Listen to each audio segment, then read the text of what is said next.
fellow guilders. Hello, guilders, and welcome to Dungeon of the Mad Mage Halaster's game, episode 10. I'm Timbo the Wizard. My pronouns are he, him, and I'm super excited to be here with the latest episode and my lovely cast. We are going to dive right into the action after a brief recap. But before we do so, I want to go around and have the chance to introduce my players and their characters. Goldmoon, why don't you take us away? Hello, I'm Goldmoon. I use she, her pronouns, and I'll be playing Gobloidus, the delightful sewer-loving goblin. Beautiful. Next we have the Sesh. Hello, I'm TheSeshCast. I'll be he, him. I'll be playing Hex Starchild.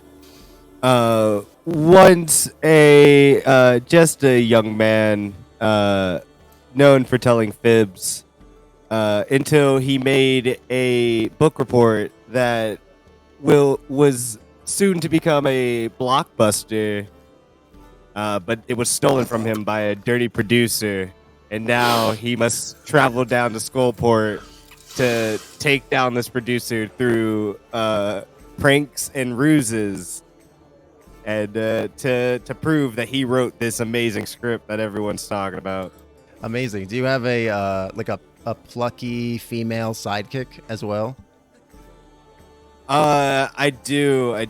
But really, what I have a old child actor that joined like early in the movie, and everyone loves him and wants him to do the Urkel voice. What's the name of it? I'm just curious, so I can put it in my notes. This book report that has been turned into a series. Gargantuous storyteller. It's about a guy similar to a guy who's good at telling fibs, like Hex. And then one day, all of his fibs came to life, like Hex. Okay.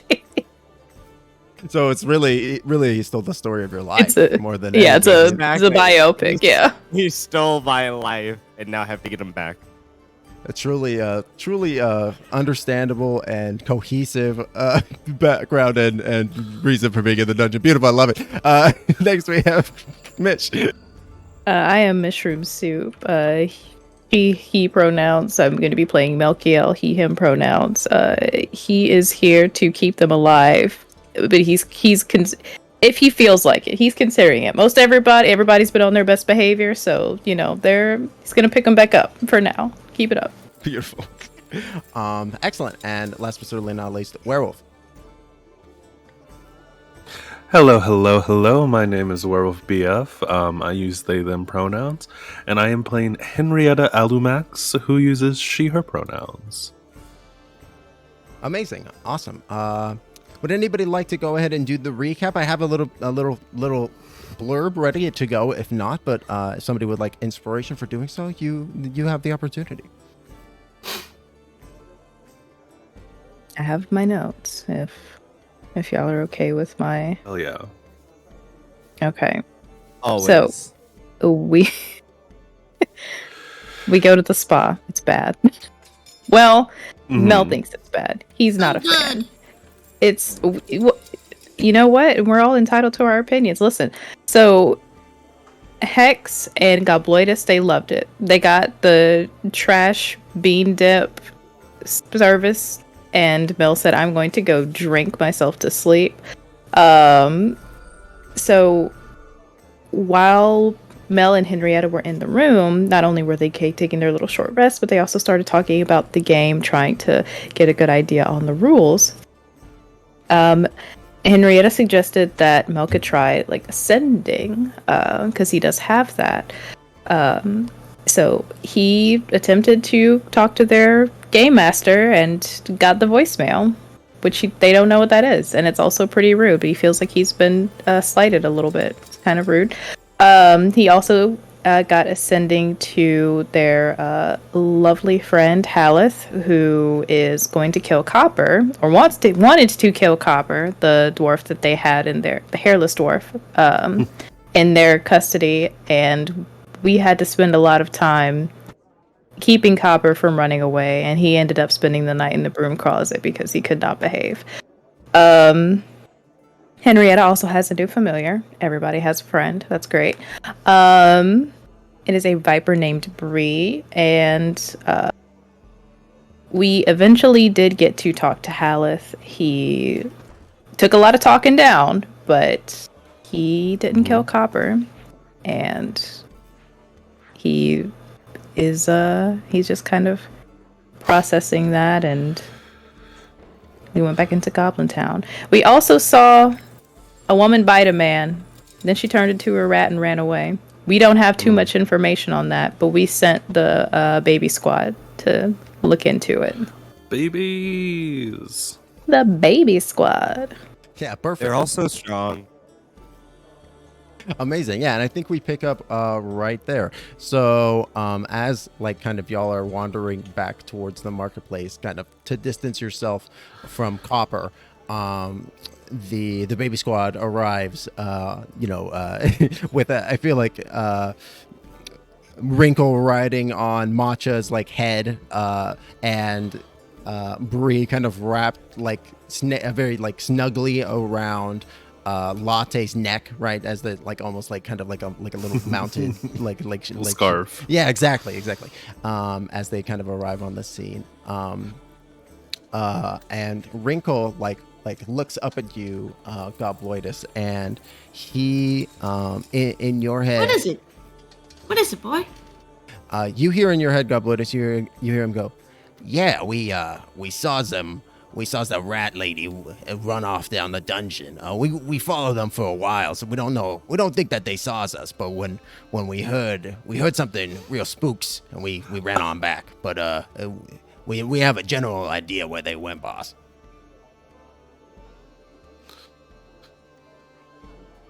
Okay. Yeah, thanks, buddy. Where do you think they went? Oh, we can show you. We can, and then can't we? And then all the little familiars are like very excited and like bobbing, like yeah. Treats for This is everybody. adorable. Yeah, I fully. know. Mel's just clenching his fist, just like, not yet. I have to wait. If I give them the treat right now, I have to wait. Ooh. Yeah.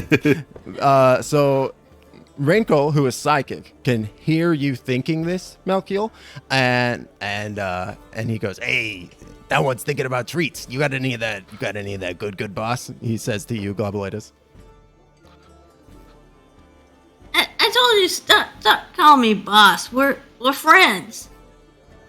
You got any of that good stuff, pal? Capital Heck T. yeah, I do. Pull out some jerky with some slime on it. There you go.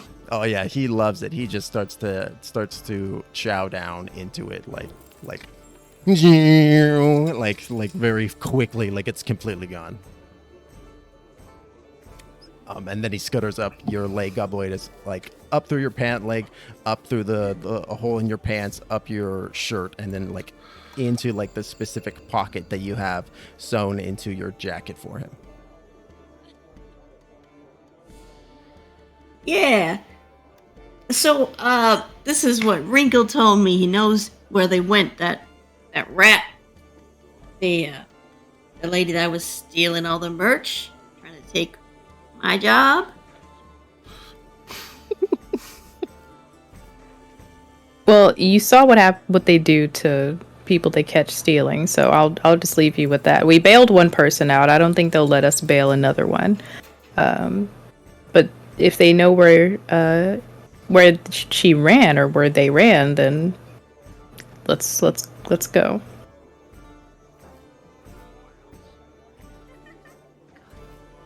Heck yeah. All right, awesome. Yeah, and Gobloidus Wrinkle starts to like project images of like corridors into your head. And the first image that he projects is that of the southernmost door of Goblin Town. This door right here. Definitely. I've assumed way in. Okay. Yeah, he says to go south. You guys need anything else in town here? I mean, I could stay here forever, but you know, I'll come back. I mean, I'm kind of Okay. interested in talking to the guards down here at the southern entrance. They might have some information about these people, but Yeah. Let's other than that, I'm talk good to to go. them. And Mel is just kind of also going to keep his head on a swivel for Halleth, because he's not going to go crowd him right now, just to give him some space, but like making sure he's staying out of trouble. Oh, absolutely. Yeah. Like I think y'all kind of have wandered a little bit out of the trash room and into the market proper. And like Halleth, I think, go ahead and make me an insight check, Mel, as you're looking at him.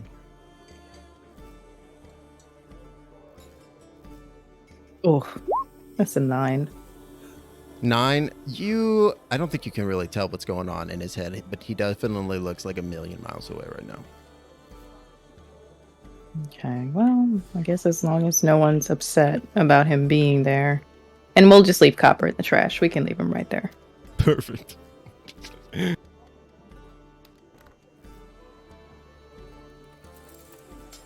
Excellent. Yeah, so y'all walk over to the southern entrance, and Henrietta, you ask the guards some questions. Definitely. I will kind of straighten up a little bit and walk over to them and say, pardon me. Yes. What can I do for you? Hi, I just saw a woman turn into a rat, and she did go out this door, and I'm curious if you know anything about people who can do that type of thing. Oh You know, yeah. person to rat, rat to person, that kind of thing. Yeah, you see a lot of stuff around here in Goblin Town, but who can really say? He shrugs. Okay. That's okay. Definitely. Well, cool. I guess that'll probably be the most information we get, unless we want to go try and talk to what's her name?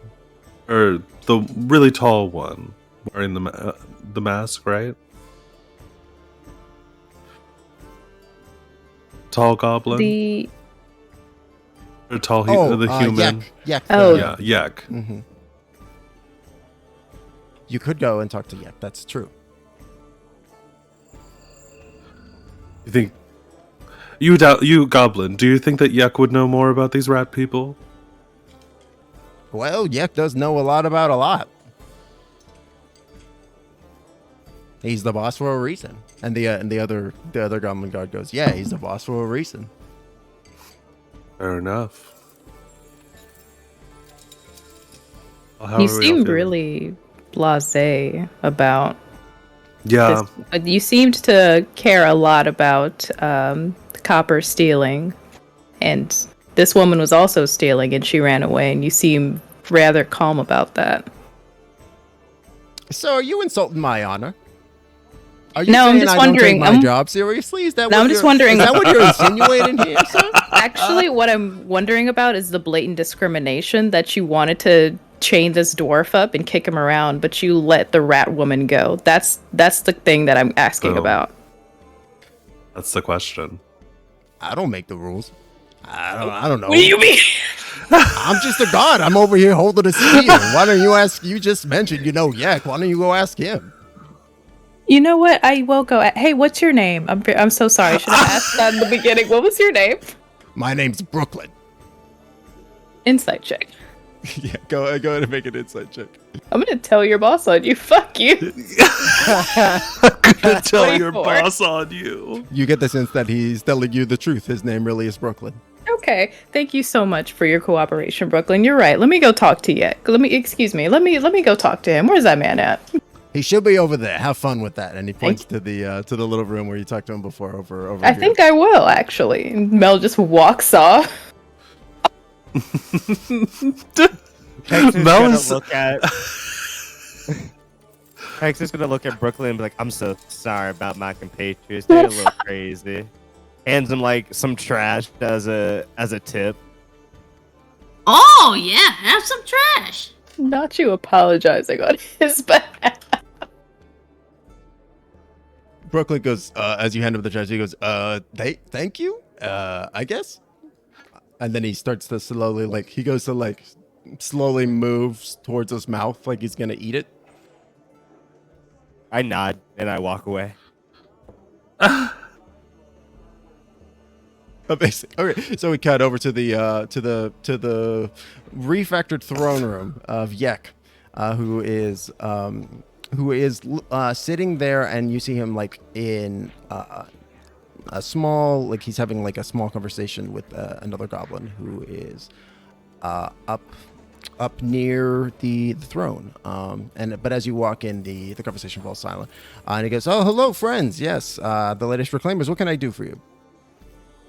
Yeah, thank you so much for your wonderful hospitality, first off. Yeah, I just wanted to check in. I just spoke with, I believe his name was Brooklyn, the guard by the South Gate, really quick. So they saw a rat woman stealing, and she ran away, and he was pretty blasé about it.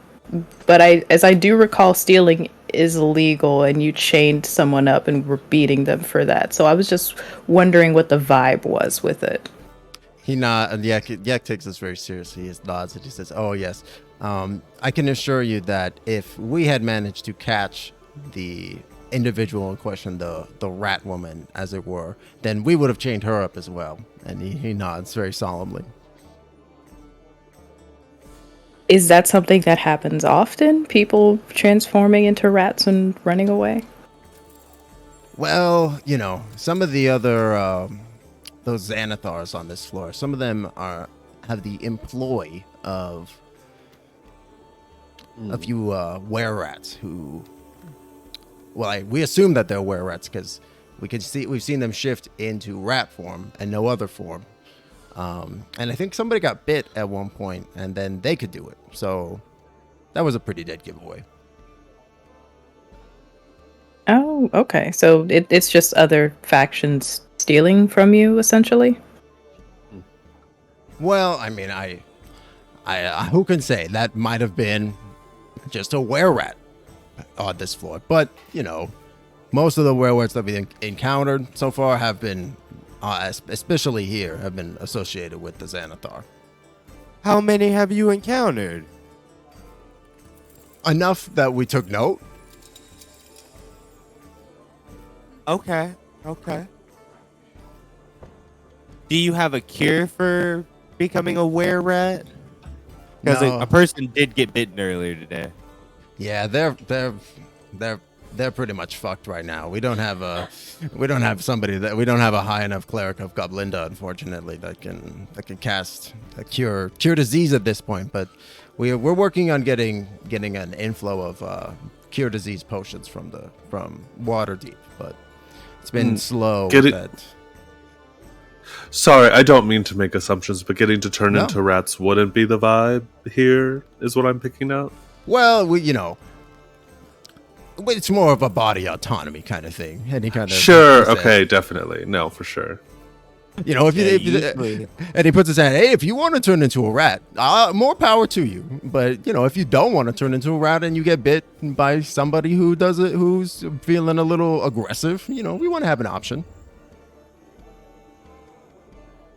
Okay, I like that. Just, preparing. Yeah, exactly. Oh, yeah, okay. Gobloidus starts having a conversation with Wrinkle in his mind. Did you hear that, Wrinkle? I could turn into a rat! We could be rat brothers! Wrinkle is like you just get white hot excitement and joy from that concept from Wrinkle. No words, just pure like emotional telepathic state.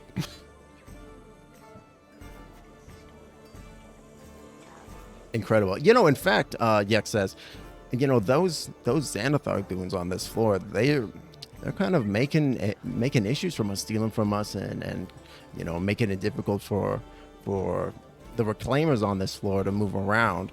If you wanted to take care of them, I would be greatly appreciative, and you can keep whatever they got. Do you have any idea of their base of operations? That way we can, if we're in the area or we notice that they're causing trouble, we can take care of that. Yeah, there. Hold on. And he kind of gestures a goblin to like come over, and like they have a whispered conversation back and forth. Yeah, we have reports of them in the northern part of the dungeon on this floor, over on the eastern quadrant, and then we think they might be over somewhere to the south, but we're not sure where. We think there might be a couple of them, a couple of different base camps on this floor, because the Xanathar likes to have, with the eye stalks, multiple spots to look from, right? Okay. It's like a theme. It's like a,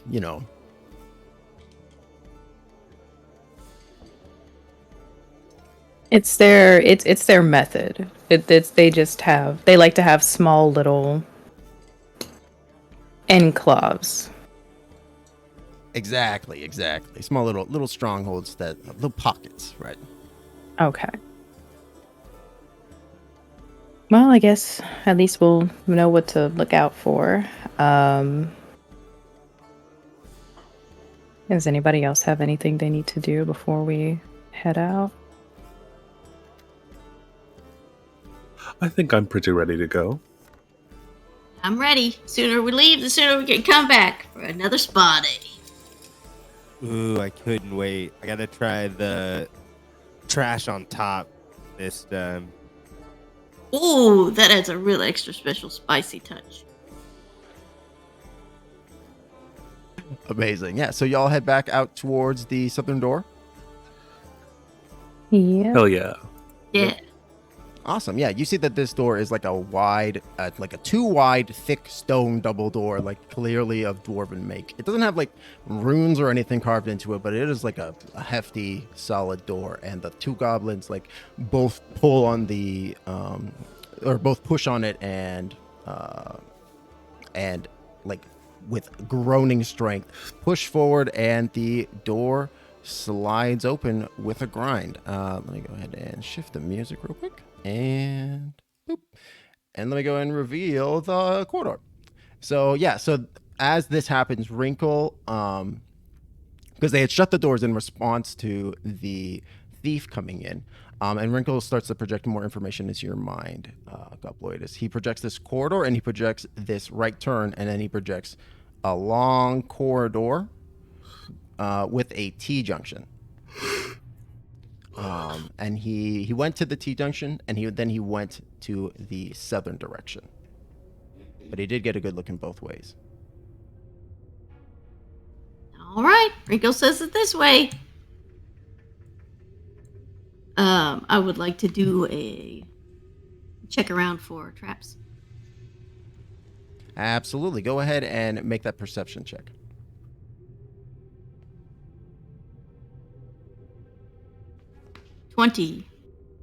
Nice. Yeah, you don't spot any traps on this floor. In fact, as you guys approach down the corridor, you make it to the cross section unmolested. At which point you, with the 20, will say that you do notice something. You see on the walls of this intersection, like coating the interior edge, like this interior wall here, you see that there is an engraving carved into those walls. It's pictographs, or it's pictographic in nature, and what it is displaying is similar to what you've seen before. It depicts shield dwarves at work. It's like there's some magic that is causing them to move, and it's like a living scene in the walls. Like you're seeing them dig tunnels underground and carve blocks of stone and drink from tankards and refill them and continue to drink, and they're having a great time. And in fact, we'll say with the 20 Gobloidus, as your eye catches them, you see one of the little dwarfs look up at you and give you a sly little wink, and then keep working.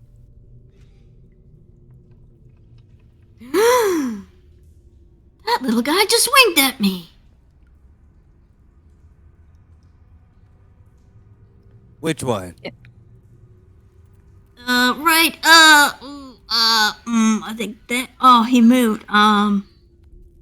Yeah, Gobloidus, by the time you go to point, he's like blended into the crowd. Like all the dwarves, like a big bell is rung at the top, and like all the dwarves like run off from their various jobs and go to like the drinking hole. Is it moving for you guys too, or is that just me? I think it's moving for all of us, right? Yes. Okay. Oh yeah. Yeah, no, it's moving. Then yeah, Melody's gonna be like, oh, maybe it's part of the charm. It looks like this was lovingly crafted. It sure is. Hey, little guy. Haha, wakey, wakey. Amazing. Yeah. So you see there are multiple tunnels stretching off from this cross section. Gobloidus, the telepathic vision leads further south. But you see there are, like I said, multiple ways to go off of this. You can very easily and clearly see that this northern passageway extends quite far. Somebody is using light, right? Melkiel is using light, correct? Yeah. Okay, awesome. And I think Gobloidus has like 60 feet of dark vision, right? Yes. Okay, cool. So with the 60 feet of dark vision and the light, you can definitely see like down the corridor around here is about this far or so. The tunnel just keeps stretching to the north. You also see the light curves and bounces off this wall and extends down this another tunnel. You also see that the corridor extends further to the right as well. And I think with the 60 feet of light and dark vision, you would be able to see that this tunnel terminates and heads around another direction, another corner. All right, but Wrinkle wants to go south. Yes, I'll put a W here. So that's for the Wrinkle. So that denotes that this is the way that Wrinkle is pointing you. Okay, I mean, I'm Wrinkle down to says follow. go south. Yeah. But there are so many ways. All right, okay.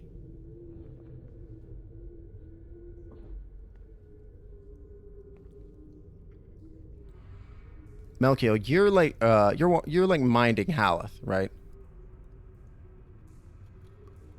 Yes. Is Halleth following us, or is he still in Goblin Town? Yeah, he's come with y'all. Go ahead and make me either a perception or an insight check on Halleth. No, I can't see. I'm blind. But Mel is not. That's 21. You see him kind of stutter and kind of slow down as you reach this crossroads. And he is kind of like pulling back in a way, and you see him kind of being drawn another direction. He just he makes his way down the corridor. Excuse me, and turns around. Just like, is everything okay? Are you're pretty banged up? Do you need some help?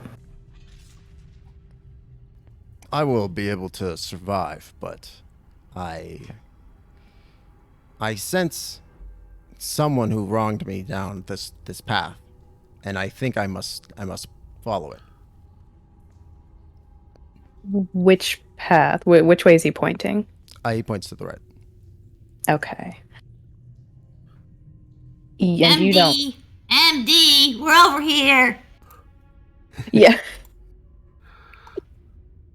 I'm coming, Gobloidus. Give me just one moment. Okay. You Is Halleth going on a murder spree again? I'm hoping not. Just let me. I don't know. I want to make sure he's okay. I give him Bardic. I toss a bard down at him. Oh my god. Or whatever he decides, you know.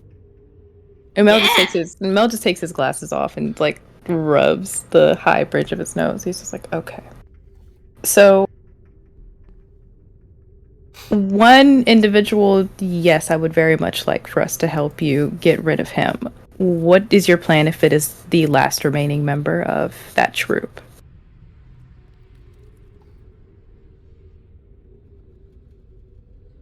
then much as they have done to me, I will see that they meet the gods that they should have worshipped a little harder.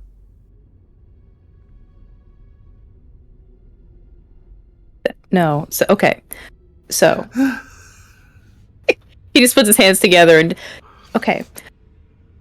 We just had this conversation. I understand. Like we just had this conversation. There's one main person that was the ringleader of all of this, and we don't know if he's going to be at the end of the trail that's leading you there. And if they are, then that will be their last stop. Okay, what if it's not? What if it's the last I don't have her name. But what if it's the other individual and it's not him? Her name is Midna. Above table. Midna. Thank you. Then that will depend on her actions in that moment, won't it? I say this with as much respect as possible.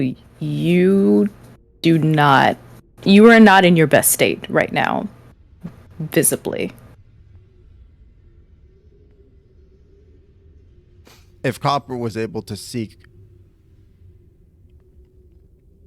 redemption, then Midna should be no different. And he starts to walk off.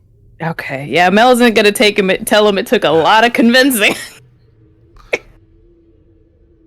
He just calls after him, okay, just remember what we talked about, and he'll leave him to it. He's not gonna babysit this man, but he just kind of is gonna get wrinkle lines over it, apparently.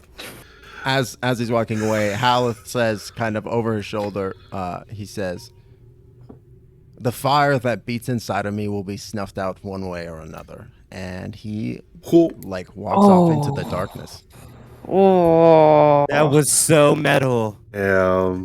That was so goddamn metal. Yeah, Halleth cool as fuck. he is very cool. Mel just has a bad. It's just not great.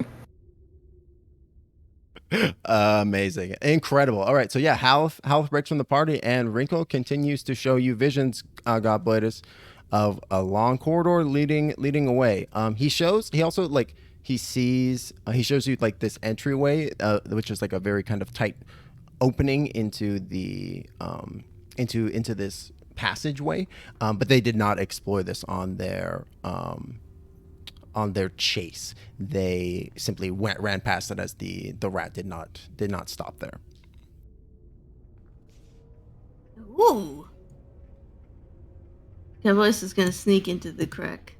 Yeah, Gobloidus, as you shove your head in a little deeper, you can see that with your dark vision, the crack extends much deeper into the wall, actually. It keeps going. Hell yeah. Gobloidus squeezing in, you find yourself in a small chamber. This chamber... I don't know about this. I'm gonna hang out here in the hallway. Yeah, Gobloidus, you see with your dark vision, it's pitch black in here, but with your dark vision... Actually, go ahead and make me a perception check. Can Hex make one as well, as Hex is following behind Gobloidus? Sure. 11. And so you both have dark vision? Yep. You're both at disadvantage. 11. So 2 11s. Yeah, you see that this, kind of similarly to what you have seen so far from other chambers, this kind of seems like a little bit like a dwarven crafts room, right? Like you see that the walls are lined with stone tables and shelves that looked like at one point pristine materials and stuff on it. And you're kind of seeing this in like the shadowy half light of the dark vision, right? You're seeing like the outlines of whetstones and tongs, hammers, chisels, tools like that as you're looking down this corridor. You also see that it does open to the south in 2 locations, one midway to the end point and one at the very end point.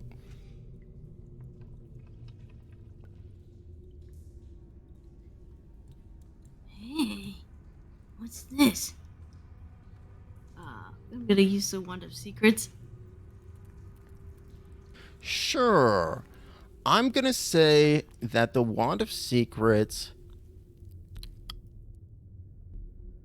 The Wand of Secrets activates, but in a different way than what you've seen before. Like normally, the Wand of Secrets activates in like when it's pointing out like a secret wall, it activates in like a bright blue color. But this time, it activates in like actually, hold on, let me see how close you are to this.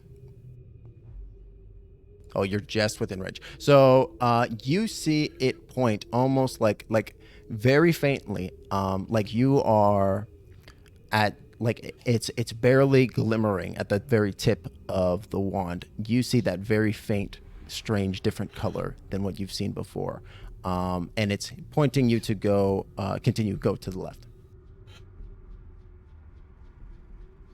No, I Gobloidus. follow it. Oh, It looks like we're finding more treasure by the moment. I know. This place is awesome.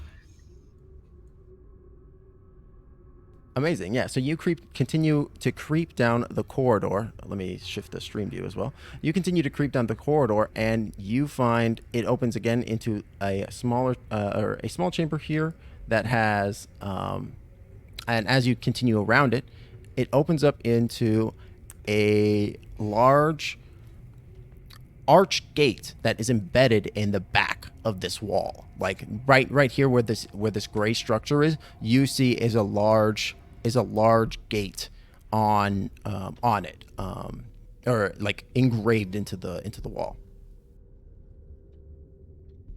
Ooh. And that Sure. and as you come up close to it, the purple of the wand glows bright, blindingly, almost blindingly so, until you get like right next to it, and it winks out. Great. That's any words on it? Yeah.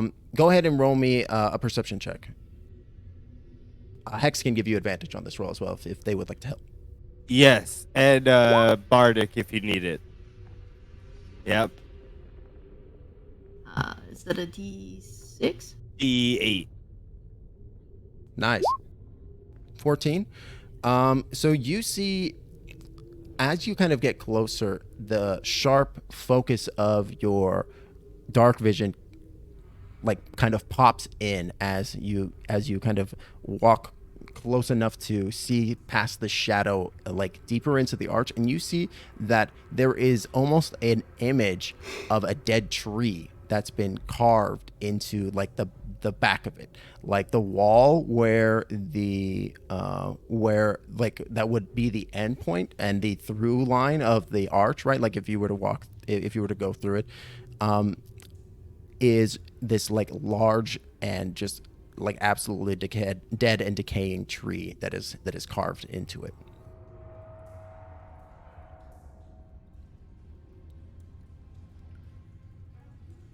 I sprinkle some trash. Bless us with trash. Open. Bless us with trash. Open. We're gonna see Gobloidus become cleric of Goblinda. Right? Can I cast detect magic to see what is on this thing? What kind of magic this is? Absolutely, yeah. Go ahead and cast detect. You're doing that as a ritual, or are you just gonna cast it? You're just gonna burn it. I'll do it as a ritual. We have time, right? Okay, it's your call. Yeah, I'm doing it. It's a whole 10 minutes. Okay, yeah. Gobloidus does his trash ritual. Hex does his detect magic ritual. What are Henrietta and Melkiel doing during this time frame? I think from your guys' perspective, like Gobloidus and Hex disappeared into a crack in the wall for a couple of minutes ago. Yeah. Yeah, they've been gone for a while. They've been gone like a couple minutes at this point for sure. I mean, I would assume we would probably both be able to go back there and like see, but the idea that we go back there and see something just odoriferous, like trash wrestling or something, I don't know if it's worth it. Do we want to wait or do we want to go in? Mel is just like, well, I don't hear screaming, so of either terror or delight. So Yeah, I think they're fine. We haven't heard any loud, suspicious noises. They haven't broken anything, so maybe They there's nothing in haven't there to broken break. anything. So, hmm. Amazing. So y'all maybe do you all just wait out there for a little bit? Yeah, I suppose I'm down to wait out here. yeah, and Mel is just going to be like, okay, so we haven't reached the destination, but I am going to give you your treat now. So he's going to start giving Matcha her treat. Hell yeah, I love that. All right, awesome. So Gobloidus, you do your trash ritual. Nothing happens, but you do feel a deep sense of inner purpose as you do so. And Hex, as you cast detect magic, it definitely radiates with conjuration magic. So either summoning or teleportation. All right, I look at Gobloidus. I go, Gobloidus, I think this may be a teleportation stone.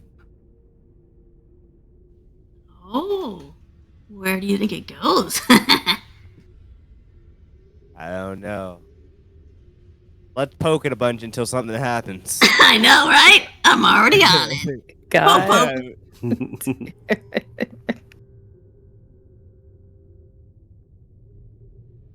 Amazing. Yeah, you begin interacting with it, trying it various things.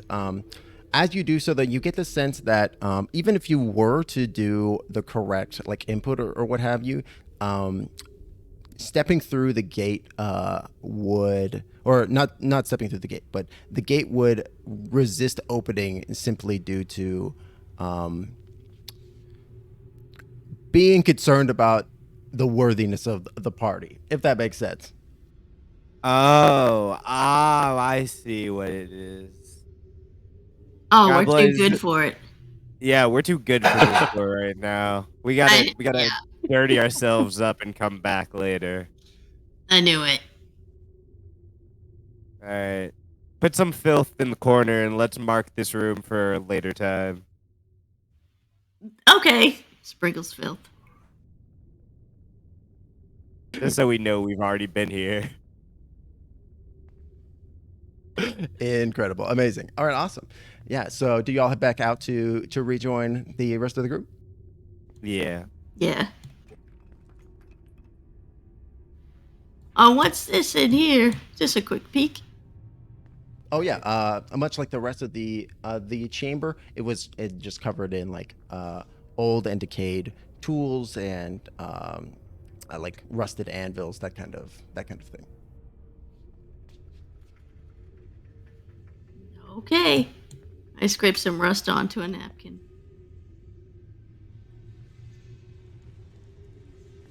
Hell yeah, awesome.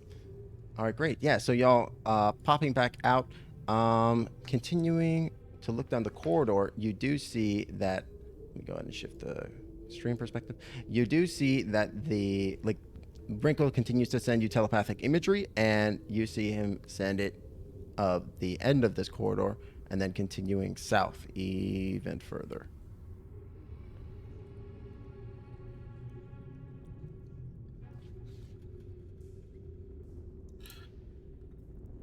Oh wow, it's a big long hallway.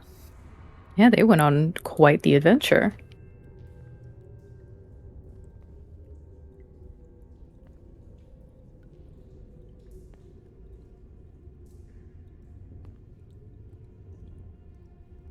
Okay, I'm getting winded now. Short legs, yeah. Oh god, not another one. And this is the and at this point Wrinkle says, and we were about right here. The Wererat ran off this direction, and he kind of mentally points that way. But we heard a scary noise come from down here, and we all got spooked and we ran off.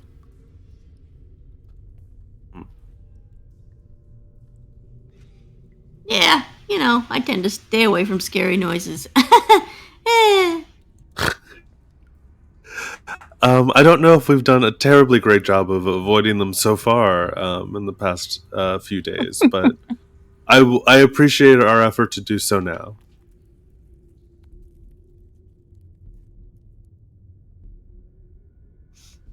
I guess we just keep going. Yeah. All right, perfect. Yeah. The corridors continue to just weave and zigzag through the earth. Just these cold stone tiles beneath your feet as you just continue down the corridors. And oh boy, are there corridors.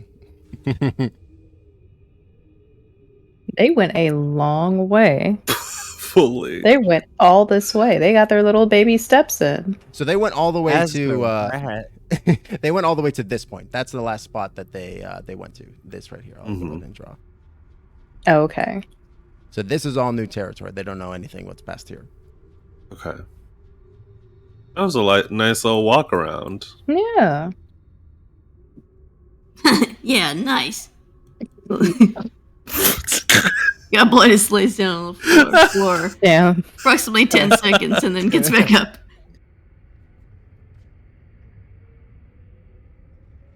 And what did you find in the other room that tired you out so much? Oh! It was a door. It was a really judgy door, but we just gotta dirty ourselves up and come back. A judgy door? Yeah, door not open. Was Like a teleportation one. oh, all right. Oh, Not okay. a regular door, but like a magic door. Yeah, very magic. I could see how judgy would make more sense here. Well, either it teleported or it would have summoned a big fucked up tree. One of the two. Fucked up how? Probably like dead, scary but- or like yeah. Okay.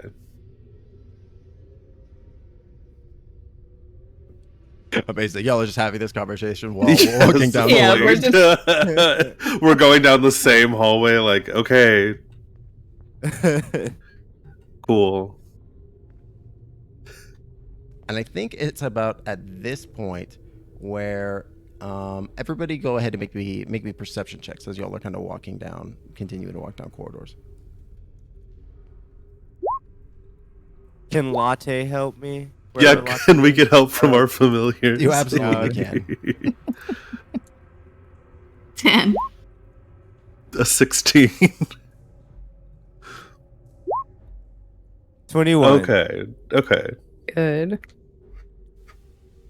I was like, if we all have advantage, and Thank you, Oh, Latte. do we all have advantage? When I know I don't think Melkiel doesn't have that with Matcha. He's just on his own. Matcha too baby to help. he's just a That's little true. boy. Yeah. So cute. We're just normal men. We're normal men. Okay. So I think Sorry. everybody except for Gobloidus hears the sound of like kind of like crunching, very lightly echoing from like the northern hallway.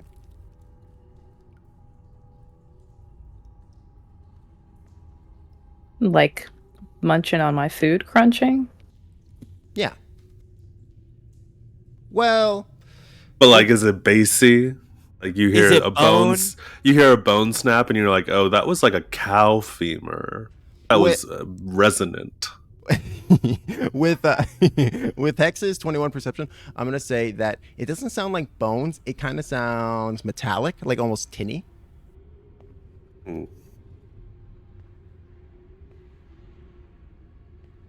Somebody's in there eating metal. Yeah, that's not good.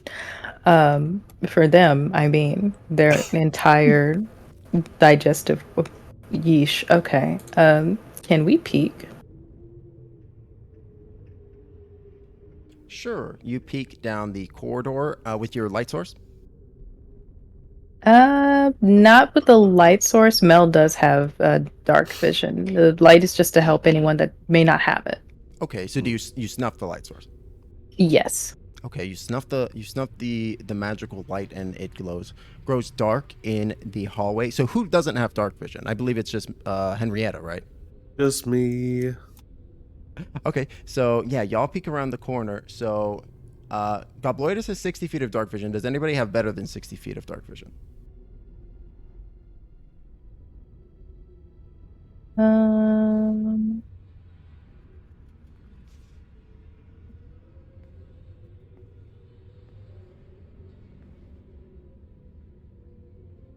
No, not yet. Okay, so I'm gonna go ahead and reveal Oh. 60 feet. And in that 60 feet down the hallway, you do not see anything. Gobloidus keeps walking. What's wrong? What's going on, guys? Oh, Yeah, we hear noises, so let's try to be a little bit careful so we don't bump into anything in the dark. And Mel is going to like take Henrietta's arm and just kind of guide her as they're walking. Okay. Lovely, thank you. Yeah, Gobloidus, did you know how sometimes I eat metal? It's like that in there. Oh yeah, it's delicious. Yeah, exactly. All right, we're gonna have a group stealth check here. Everybody, go ahead and roll stealth. Henrietta at disadvantage. Henrietta, take a bardic though. Ooh, party. I was gonna say, even if she has a guide. Even with the guide, because walking through the dark silently is gonna be it's a little difficult. Oh. Oh. 25. 22. What was my wow. portent roll? Let me go Maybe see what my last goblins. portent roll was. Well, I mean, Henrietta, I might save the portent roll because Melkiel rolled a nat 1 as well, it looks like. Or rolled a straight 2, a flat 2. Okay. Cool. Do I want to use my inspiration for this? Okay, wait, hold on. Gobloidus rolled a 25 and Hex rolled a 22, though. So, hold on. Yeah, we're on the end of the spectrum. Yeah. Let me do math real quick. I also have inspiration. Yeah, you can. I do too, but I'm wondering if I want to use it on this. And you have also got the Bardic from Hex in this moment as well. Yeah. I think at least getting the nat 1 out the way would be the best. Yeah. Yeah. I'm gonna do it. All right, yeah, roll that stealth check one more time. Oh yeah, much better. Wow, okay. Woo! Holy shit, 25. Yeah, much better than a natural 1-7. 19 on the die. Yeah, so y'all, Gobloidus, like, kind of, or with that new information from the party, like, drops into his sneaking stance. The rest of the party doing so as well. Henrietta, you, I think in this moment, your divination and your monk training kind of come online simultaneously as you're blinded, right? Like, your senses have almost kind of like adapt in this moment to be like, okay, I don't need to see. Sight is just one of my many senses that I have access to, and so you begin to like. It takes a moment for you to adapt, but once you do so, you're just like, oh yeah, like it's like that moment where like you know, an Avatar where Toph is like trying to break through the metal, and then it's like, oh, she gets it. It's like that moment where it's just like, oh, I suddenly understand, right? And then you just like are like immediately like 1,000 times silenter. As y'all stealth through. Melkiel, in this moment, I think that Matcha like runs out of treats that you were feeding her, and like she begins to like whine very like very very loudly, and you have to like take your hand off of Henrietta in order to like quiet her. And like you look back at Henrietta, who was about to run into something very loud, but like Henrietta has kind of gone through this mode shift and has like stopped perfectly on a dime right before that. I think that like I am listening and I can hear Bree behind me, and she's kind of like she'll move to the right or like move towards center, and like I can listen to her, and that's how I'm getting through it. Yeah, I love my that. little snake friend. That's awesome. Perfect. That's amazing. Yeah. So y'all continue down the corridor, and you definitely get the drop on two creatures who are sitting in pitch darkness, chowing down on what appears to be at least Well, actually, go ahead and make me perception checks as y'all get closer. Okay. Ugh, 14. Not bad for disadvantage. 17. Oh, we'll be at disadvantage because this is in darkness. So, Henrietta with the 16. Yeah, I see- rolled 2 12s. Nice. You see, it looks like at first blush, it looks like they're eating. These two like large insectile creatures are chowing down on a corpse, but you see that it's not actually a corpse that they're eating. They are actually consuming the armor off the corpse. That it almost appears that they are like skinning it. And Oh. we'll say like it looks like their mandibles are chewing through the armor like butter. Oh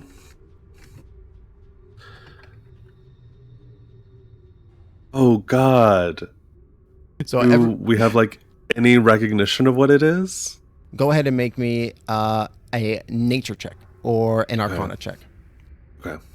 And I believe so. You're up near the front with Gobloidus, right, Henrietta? Yeah. Yeah. Where's everybody else in this moment? And Henrietta's the only one that can see it, right? So we can't try to make the check. If you move up close enough that your dark vision would allow you to see it. Oh, we're in pitch darkness. Henrietta can't see it all, can she? Well, I do believe that my Viper familiar could see. Sure. Okay. Would that be a way to kind of Yeah, absolutely. Like you're count? Okay. like if it has dark vision, right? I do believe so. I'm double checking right now. Yeah. It has blind sight, but it's only out to 10 feet, so probably going to be a no. Okay. Well, you can still use it to like see through, though.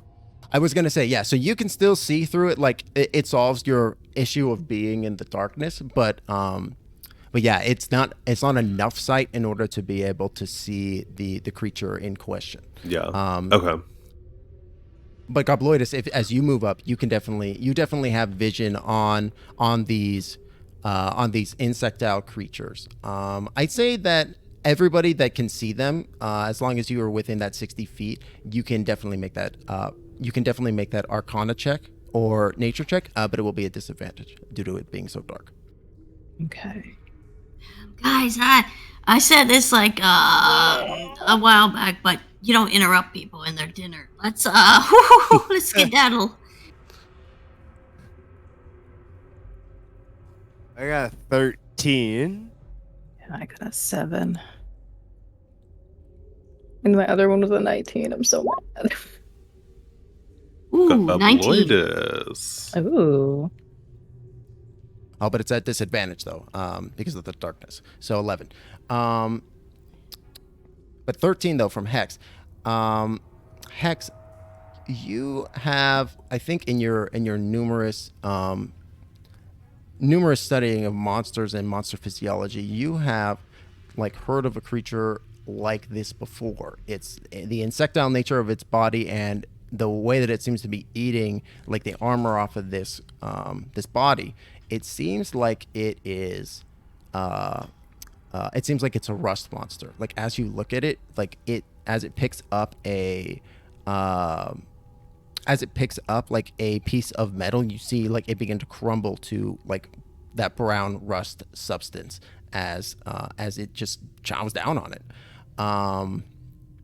You see that they look like they're about like maybe halfway through their meal. Oh. I'll look at them. I'll look and I'll be like, ooh. Well, I'll look at them. Then I'll look at Henrietta. Then I'll look back at them. Then I'll look back at Henrietta. And then I like pull my collar and go, uh-oh. Shut up.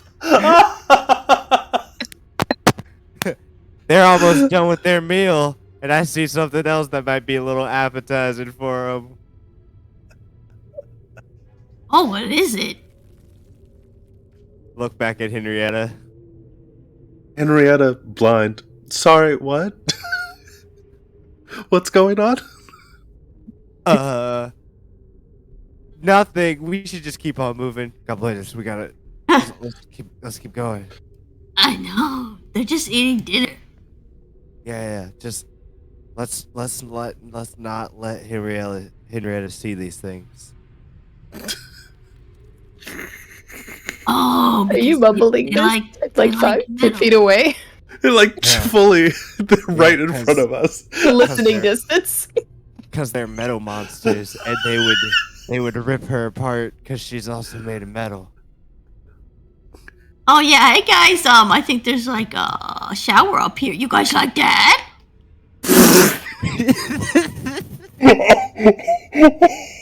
Disgusting. This is bullying. I can't believe.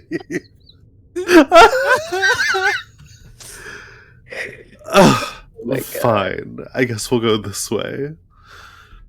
Amazing. Incredible. There's a shower this So good. Amazing. All right. Yeah, and so you see that it continues to the north. It continues going forward. Hey, these are gonna sneak up on us and bite us in the ass.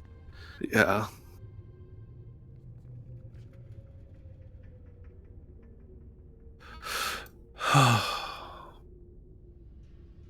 Yeah, so continuing up to the north, you see that the hallway, there's like a T-junction here with two doors on either side, and the hallway itself, though, continues before terminating kind of in a rough stone ending point, and then you also see that it looks like there's maybe more halls to the north as well. I think this actually might be a great time for us to take a quick 10-minute break, though. We're going to go ahead and be back at 8:30. So stick around, chat. But thank you so much, everybody, for being here. I super appreciate it. We've also got stream loots going on that you can use to support the cast. But hang out. We'll be back very soon. All right. Bye. Bye. Bye. Bye.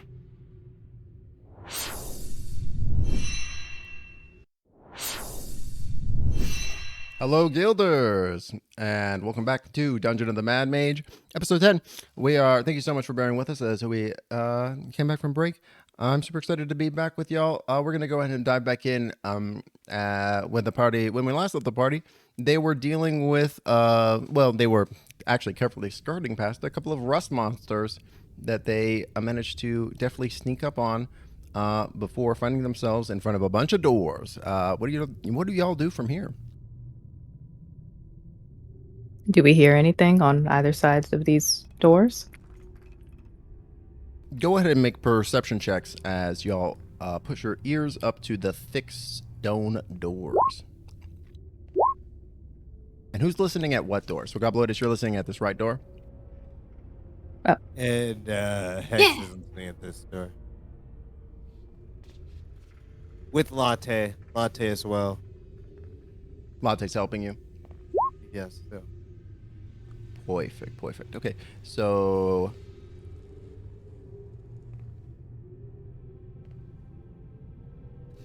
Melkiel, with the 19, the door is very thick, but you definitely do hear some kind of voices from the opposite side of it. But that is about it. Nobody else hears anything further from either door.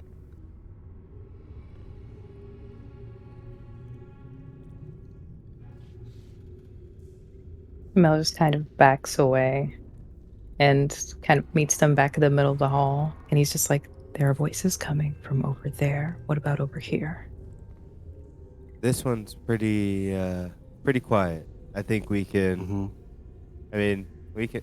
There might be people sleeping in here, but we could easily jump people who are sleeping. Or Yeah. why? Okay, so if they're sleeping, we don't even have to do anything to them. We would We just would just leave. shut the door and leave.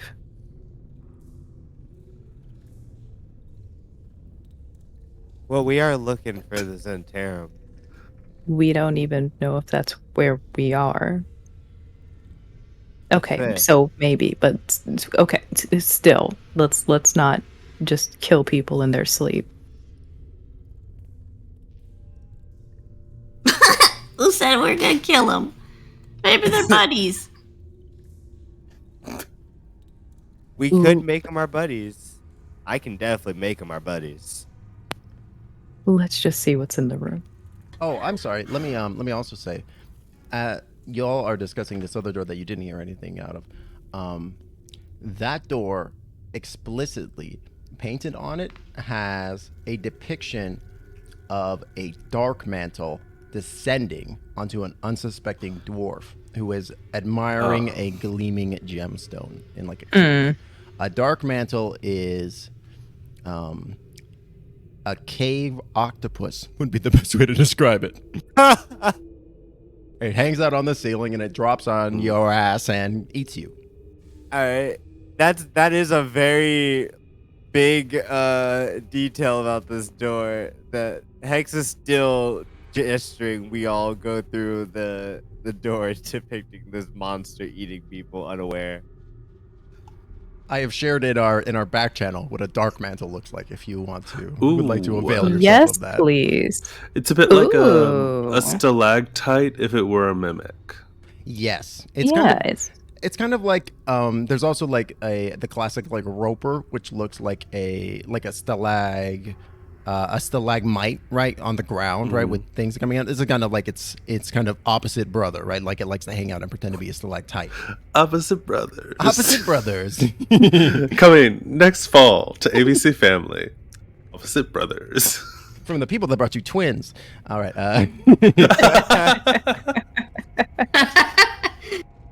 Oh gosh, this is cool. It's like a vampire squid type deal. Yeah. And it's like It'd painted be on squishy. Ooh. Okay. Snug. In terms of scale, what are we talking about? Like in the depiction of it landing on a dwarf? Big guy? It looks like a medium creature, but the perspective of it is like it's kind of got like an angled shot where like perspective gotcha. the dark mantle's huge, right? Yeah. Okay. Like very like Kraken-esque, right, as it's kind of dropping onto this dwarf. Does it look like just an art piece or a warning sign? Does it have, the black and yellow stripes and exclamation points underlined, bolded? Go ahead and make an insight check. Like union laborers not Yeah. allowed. Like, Can everyone make this insight check? Sure. 18. 7. Yeah, with the 24 from Melkiel, I think it's fairly clearly a warning, right? Okay. It's a warning to a would-be dwarf, as it were. Okay. Yeah. Mel is just like, actually, let's do neither of these doors and continue further. That looks very much bad. Yeah, there's no good option here. We have a bad option behind us to the left and potentially to the right. So let's try to. We are looking for the Wererat, and if they're people, it could be the Wererat. It could I mean, be. It probably wouldn't be in the room with the thing that falls on you from the ceiling, though. They spend at least some of their time in the form of a rat. Yeah. Easy pickings. I'll say with the 24 insight check, Mel, you don't take the mural to be literal as well. Like it's definitely more vibes and intention, right? Like this almost feels like a propaganda piece to you more than anything, right? Oh, okay. So it's less about like the work hazards. It's more just like, hey, always be aware. Make sure you wash your hands before leaving. Well, I would say also that the mural is like fresh. It's not this mural isn't old. It's like been fairly recently painted on to this door. It's not the colors are more vibrant than what you've seen. So with the 24 you also realize that too. Okay, and his paint is still wet.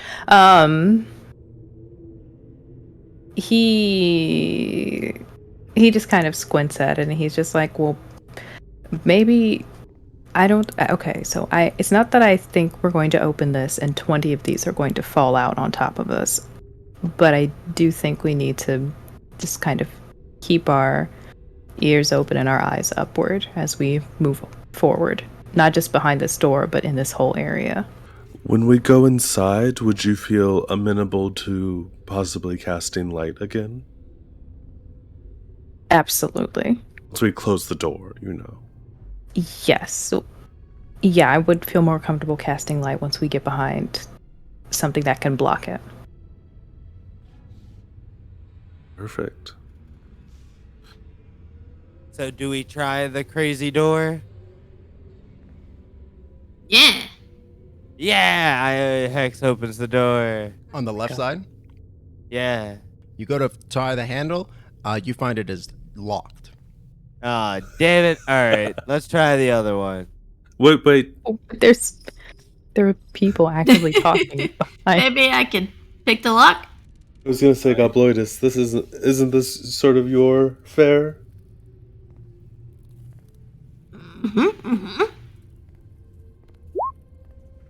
Mel just slapping Hex's hand as quietly as possible. You have a bardic as well.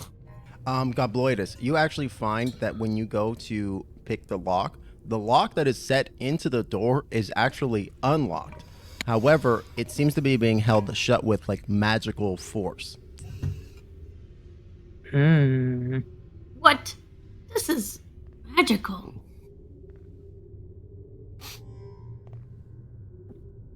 Well, there's nothing we can do about it. Yeah. Don't have any kind of dispels. No. Nope. No.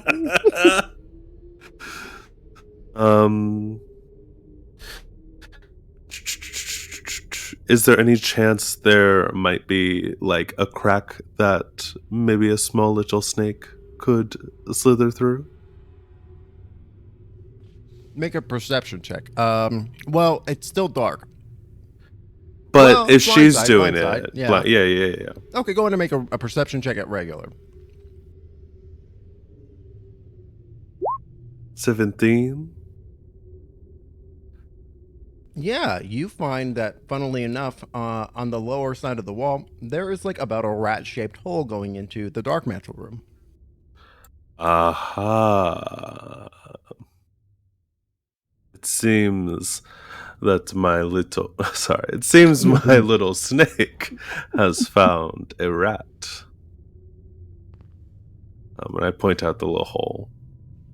Ooh, yeah. Tell it to be careful if it doesn't want to turn into a rat. I'm curious. We have two like familiars, companions who could go down there and investigate if we wanted to try that path. Yeah, go ahead, Wrinkle. Be really stealthy. Amazing. So Wrinkle hops out of your pocket, like gives you a very miniature salute, hops out of your pocket and jumps down. Right, Skew! Thank you so much for the raid. Welcome in, friends. Hey, welcome. Whoop, whoop. Welcome, gamers. Oh, also happy birthday, Kelly. I know it's tomorrow, Yes. but happy Happy early birth. birthday. Happy Yeah. early birthday. Happy birthday. But welcome in, everybody. The party has just continued into the second level of the dungeon. They have been avoiding rust monsters and investigating doors, and now they are sending their familiars into a rat-sized hole in investigation of a mysterious door that they found has a dark mantle depicted on it in mural form. Go ahead, Gobloidus and Henrietta. Go ahead and roll stealth with your familiars as they sneak into the hole. With their sheet, yes. Stealth. Would that just be a dexterity check? Yeah, if you don't have stealth as a with a modifier, yes. Okay. A 19. 17 for Wrinkle. Hell yeah. Very nice. Yes. As the familiars sneak into the hold, crawling through this very diminutive tunnel, which seems to be fairly recently dug, they find themselves in a small, darkly lit room. It seems like the smell that both of them can pick up on basically immediately is that of like a snuffed candle as they come into this very dark room. There's only like embers of a candle remaining. The room appears to be empty, and you see through Bree and Wrinkles, like Wrinkle is kind of feeding this telepathically to you, Gobloidus. You're seeing a wooden table in the center of the room, which seems to have like some paper curled up on it. And there's like a couple of chairs kind of loosely arranged around the table. But as the familiars enter into the room, you hear a voice say to you, "I know you are on recon for your masters. Tell me, are you friend or foe?"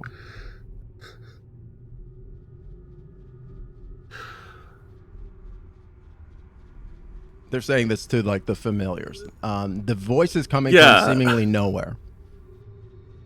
Interesting. Is it telepathic or are they saying it out loud? It is out loud. It is audible. Oh, my Wrinkle is not gonna respond to that. He only talks with me telepathically, so he's gonna suck up the info and come back. Let's see. As my familiar, what would she know? Languages? She would know Celestial. This is the only one she can offer, but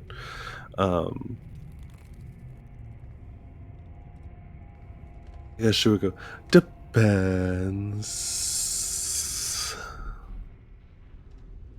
And does Wrinkle run off? Wrinkle's gonna stand by Bree just for the support. The voice says to you, "I do not speak that dialect of language, but I am sure your master speaks common. Give them this," and like from seemingly nowhere, a letter kind of drifts down to the floor.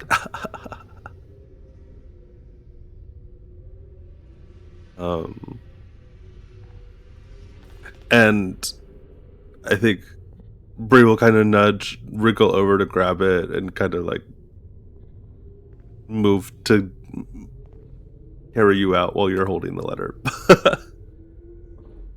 Sure, Wrinkle will go up and grasp the letter in his little teeth.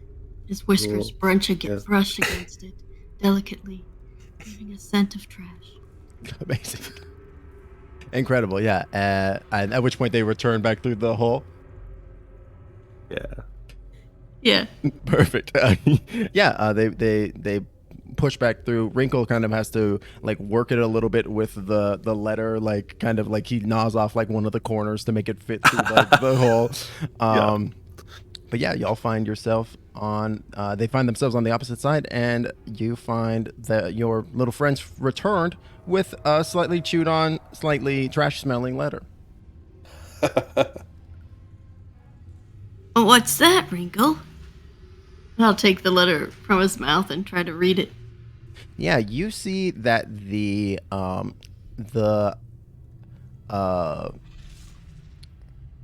letter is like it's been chipped off by Wrinkle's kind of rough handling of it, but like there is half of a wax seal remaining. You can't make out what it was originally, but the chunk of the seal that remains, it almost looks like a very thin, specially made like blade, specially made weapon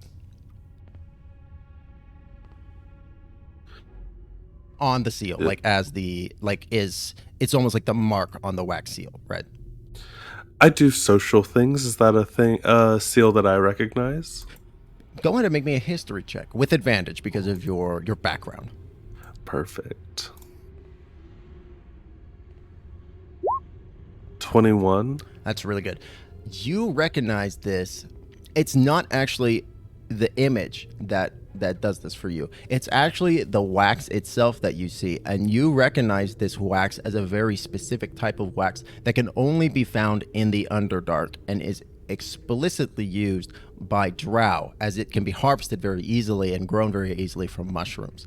And this mushroom wax is used in all kinds of things that the drow create, and it is very commonly used as like sealing wax.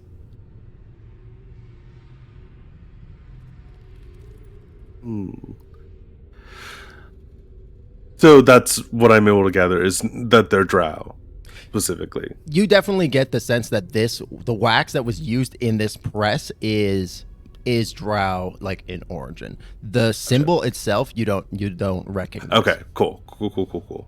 I'll relay that to everyone. Although I will say, with the 21, you recognize that the weapon is a drow scimitar.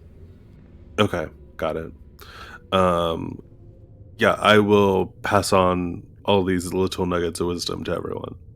You can actually really tell by the quality of wax. It's deliciously, like, malleable and lovely.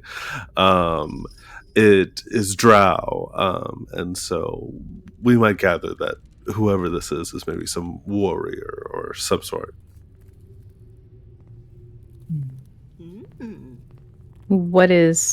Has it been opened yet? What's in the letter?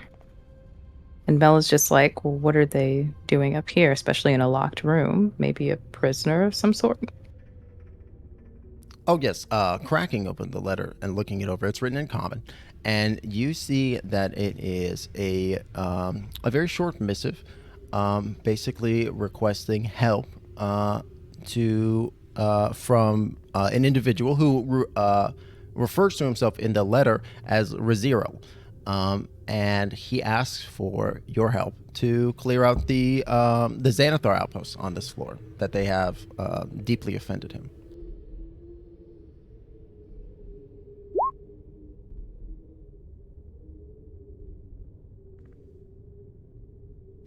Oh, thank you, because I super spelled that wrong. It's a weird name for sure. Love it. I was just trying to figure that out too. I was like, how would I spell that? Okay. And he basically makes you this offer, and he goes, but if you're not interested, I have no quarrel with thee, and I bid thee good adventure.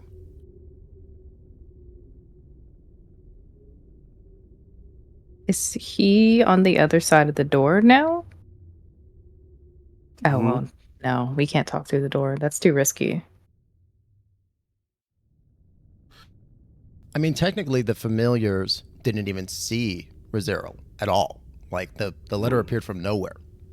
Oh! And they only heard his voice. They didn't actually see him in there. Also true. Okay, sorry, I misunderstood. Oh, no, you're good. You're all good. He's asking for our help specifically. That's what it says in the letter. Yeah, I have to redeem those goblins and save them. They must love Goblinda. Do we know if there are any goblins being forced to work for someone on this floor? I mean... Yeah, Xanathar. Xanathar's... I learned about it in the Goblin Town. He hires all those goblins and then abuses them. Okay. He's got really bad, Xanathar's got terrible reviews on Glassdoor, just terrible employer to work for. This company is a scam. Melon's just like, I'm not too sure about this letter, but yes, we should go ahead and help the rest of the goblins here. I mean, I was going to anyway, so okay, letter. We'll do what you say.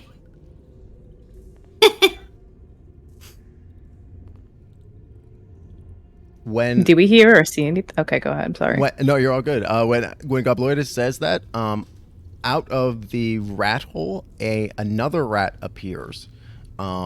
This one is holding a small sack, like a small coin purse, which it drops very dutifully on the outside of the hole and then runs back inside. I pick that up. Oh yeah, thanks, guy. There is 100 gold in the sack. It could have been trapped. It could have been explosive. Could have had poisonous powder. Okay, all right. Another bag of 100 gold. I put it next to my other one. Yeah. Thank you, Raichu, for playing Way of Melkiel. Melkiel, you have advantage on your next die roll.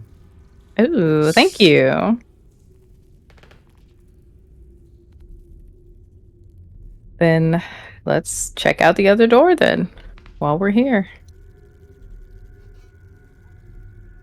Awesome. So, Melkiel, you go to crack that other door. Carefully, quietly. If I we take out my squirt gun. Melkiel, you want to do so quietly, you said? Yeah. All right, go ahead and make me a stealth check as you push the door open. Oh boy. Me and my 0 modifier. Here we go. With advantage. Oh wait. Okay. I have to use it.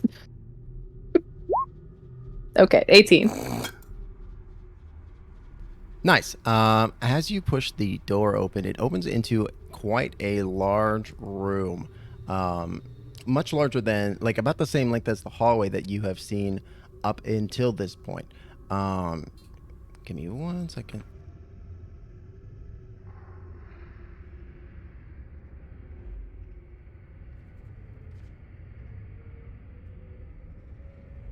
Squirt gun? Hey, hey, Hex, what does that squirt? I like that. Oh, well, I filled it up with a bunch of trash beer from the, from when we were at the spa. So they'll have to make con Oh. saves. Piss pot. Oh, that's premium. I Premium did beer. pee in it as well, yeah. Oh! Delectable. Basic. Melkiel is just having to process this conversation while... Yeah, he's having a hard time. He's just trying to concentrate and just go. His face is going on a journey. Just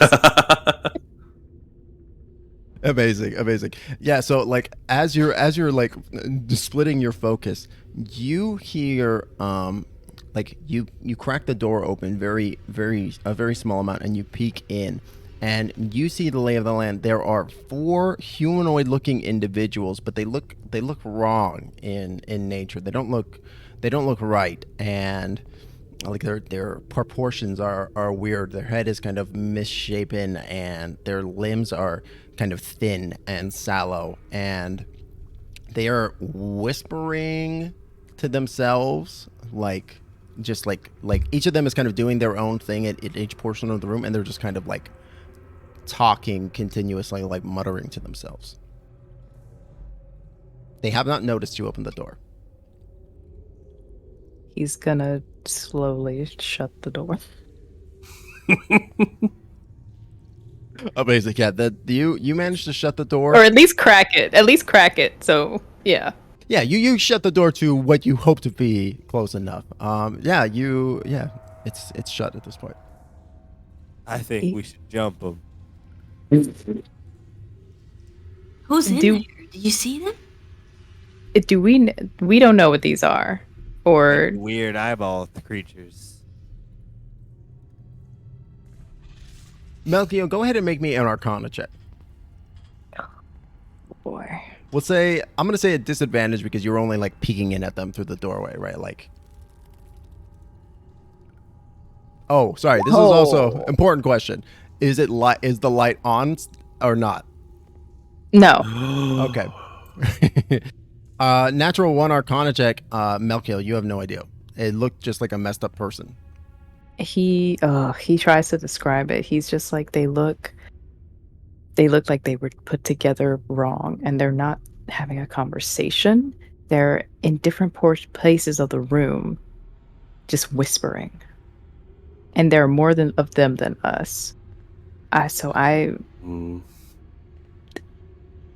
We've been very capable, but I also think we should still be smart about engaging. You're getting engaged, Mel? Who's the lucky person? He just like, okay. So, No. It. Oof. Okay. So. I was going on another space Fighting. journey. Yes, he is. Which is great because Gobloidus can see the entire the blank stare and just like the eyebrows lowering and then lifting and then just a rapid blinking.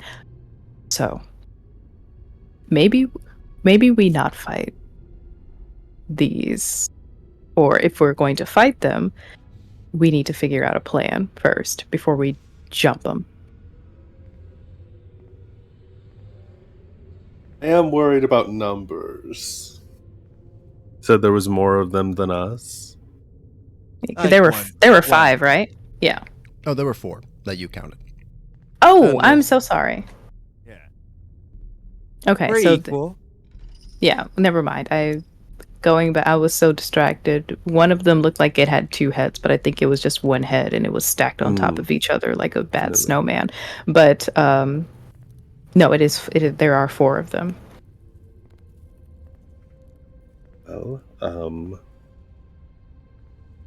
I'm not opposed to going and discussing things with the drow fellow. How are we feeling? We don't even know where he is. He never Wow. revealed himself to us. We could try and, I don't know, do some sort of jaunty knock or maybe send a message. I don't know. Probably in the other room, right? That room's locked by magic means, though. But what if he's the one who's doing the magic means? I mean, I was looking through Bree's eyes and there was no one there. Whoever they are is probably invisible. He did also already pay us. He gave us the money when we said we'd help him. Oh yeah. That's true. What are we supposed to do again? Did it not say in the letter? Oh, it said same thing that Yek had asked you. Take care of the Xanathar on this floor. Yeah, exactly. So we're just still Simple doing enough. what we came here to do. Yeah. I Interesting. also think one of those creatures in there one of those things may have known where Xanathar is. Because of the eyes? I mean, maybe. Usually things with eyes know a lot of things. Eyes equal knowledge. Good one. I'm feeling less confident about going in with a plan. Okay. Somehow plans make me less confident. Yeah, somehow trying to sit down and craft a plan makes me feel less confident about the fight.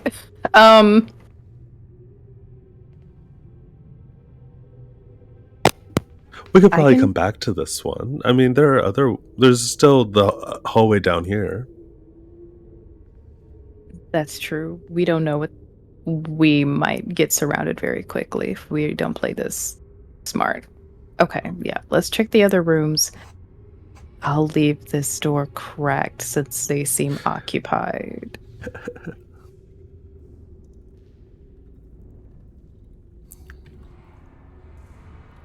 Okay. What's down here? Yeah, Mel's just backing away from the door. He did not like that. Okay. He disliked it a lot.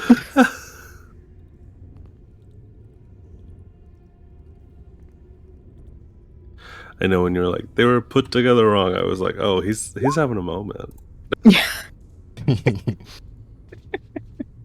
Yeah, Gobloidus, you kind of walk to the end of the hallway and it terminates hard into that like kind of rough stone end point. Like it looks like the chisels kind of just stopped at this point. Wave the wand of secrets. Yes, you wave the wand of secrets, hoping and praying to Goblinda for that beautiful blue light to appear, but no light does. and it goes womp womp. Is it the same story with the hallway by Hex? Well, sorry, these are doors right here to the left and to the right. Oh, okay. What We listen? Yeah. Yeah, go ahead and make perception checks. Here, latte. Here. It's almost a nat 20.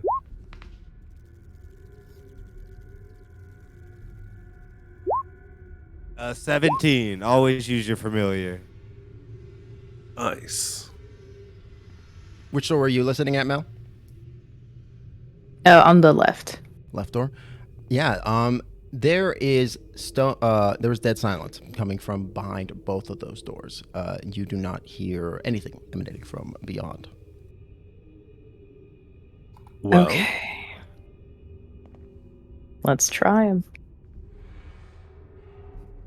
yeah. Open it, do a little peek. Ooh. Yeah. We'll just say y'all crack open both doors at the same time. You crack open this the left door, and you see that it is like a somewhat collapsed room that looks maybe a pretty shabby and well picked over at this point. You see that to the south there is a throne that sits like a stone throne that sits kind of in disrepair. Alabaster throne? No, not alabaster. It looks just like carved stone, like what you would have carved out of the like one of the walls, for example. Definitely. And much the same on the opposite side, that room is also collapsed and is just filled with dust and debris. It looks like nobody has been in that room in ages, and nothing of value remains. In fact, the only thing that you notice in Area 15, I'll say with that, we'll lump in that natural 20 perception because you were looking at that left door anyways. You do see that there is a bunch of like footprints in the like very thick dust on the ground, from like people walking back and forth in this lefter room. Do the footprints go to any of the walls? No, like you get the sense that these footprints were like walking around in like circles, like picking over the room and cleaning it out. Oh, Mhm. okay. Gotcha. Anything over And- here? Now, Gobloidus, you start to go over the walls, like very like finely, like taking a look. But no, again, like it looks like the wall that you were like cozied up inside, that wall is like collapsed and broken, and there's like chunks of rock and stone that have like fallen. You're unsure whether or not that's like a location that would have been like a hallway at one point, or whether or not this room has just like that half of the northern half of the room has just collapsed, right? I'm gonna use this private moment to use the restroom.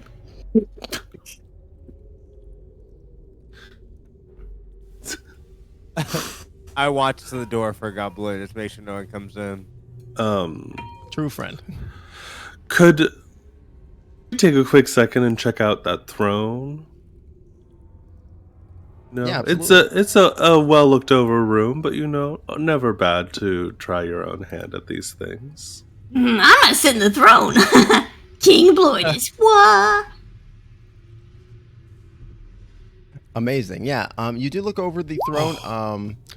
With an 8 perception check, Henrietta, you do see that very obviously hanging open is a drawer that like where the seat of the throne would have been, where Gobloidus is sticking his butt right now.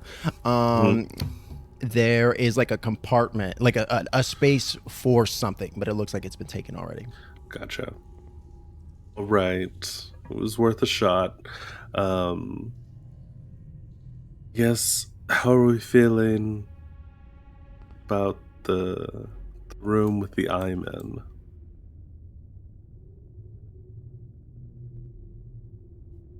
Okay. Yeah, let's. We don't have to, we could try and just see what's up. Not to start anything.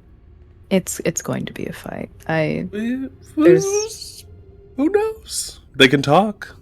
Maybe they're reasonable.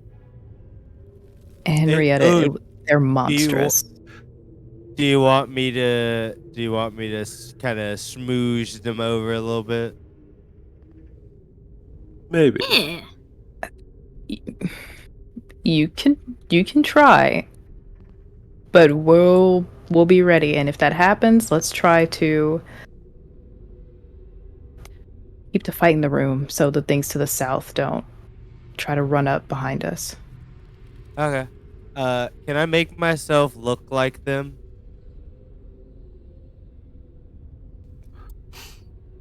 You haven't seen them just yet. You would be making them off of the description of Melkiel. Do you want to try to get a peek at them before they see you? Yeah, I'll try to get a peek. Okay, go ahead and make another stealth check. Okay, all right. The door was cracked.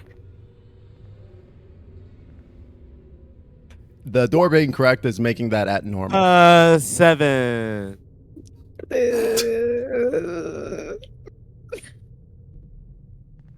For some reason, when Hex pushes on the door this time, even though Melkiel, when you had pushed on the door, like this didn't happen. When Hex pushes on it, maybe he just gets to a certain point with the door. It just hits a point and just goes scrapes across the ground, and the sighted creatures immediately, the three of you with dark vision, see you. They all look up, and you hear them simultaneously say in twisted and non-human voices, you hear them say, "The seed shall bear bitter fruit. Already we see it in you. The seed shall bear bitter fruit. We see it in you." And they just continue repeating it in unison as they draw towards you. Smoke bomb. Everybody throw pyrotechnics on the ground. Everybody go ahead and roll for initiative. Oh my Okay. god. Just really quick, can I say, Mel, as soon as the noise happened, Mel just cantripped light so Henrietta can see. I will give you that one and only pre-battle cast because Okay, that feels a little mean otherwise. I Oh, was boy. just re-rolling so I could get in the tracker, but I did roll 14 the first time around. Beautiful. Yeah. And as Melkiel, as your light comes up, you are able to see them for the first time true. Humanoid creatures with large bulbous eyes in the center of their foreheads, smiling wickedly as they move towards you. And you as they say this phrase, repeating it onto itself like over and over again, you hear it not just from their lips, but you hear it in your mind. The seed shall bear a bit of fruit. Already we see it in you, like echoing telepathically to you. So that is going to put us, I think I got everybody. It's going to put us at the top of the round, Gobloidus.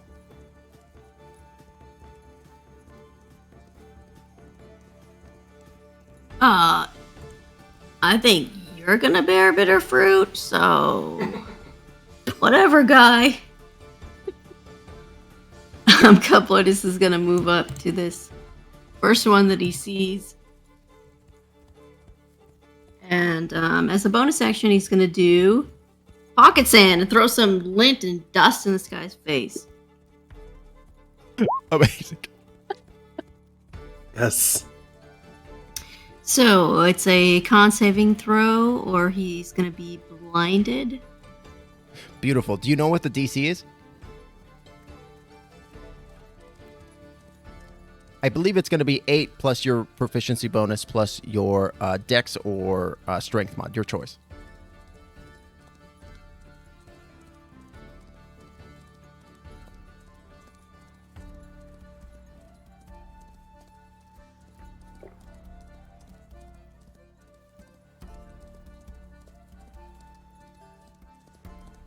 Okay. That is an 18 saving throw. 18. Holy shit. Okay. Con save. It fails. You throw this like pocket of just like what is it? What did you say it was? It's the thing is pocket sand, but what do you throw into this thing's eye? Yeah, it's just like the lint and dust that I've collected while going through the dungeon. Perfect. Yeah, there's like just like a little dust bunny and like maybe like a paper clip is like in there, and you throw this into like its big bulbous eye, and you interrupt it, says, "In my eye!" As it shuts it and begins to cry big gloopy tears. Awesome. Great bonus action. He's now blinded. Excellent.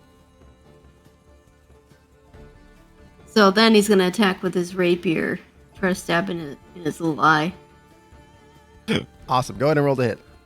His big eye, rather.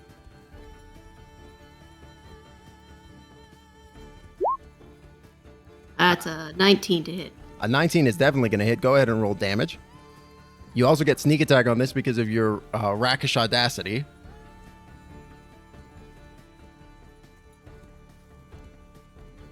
And also, I will be adding the superiority die because he's blinded.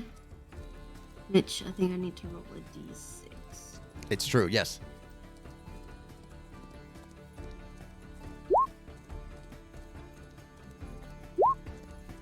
Awesome. So that is going to be 18 total points of damage to the Nothic. As blinded, you just like it exposes itself as its arms like twisted reach up to its face, and you using this opening just gut it with your rapier, lancing it through.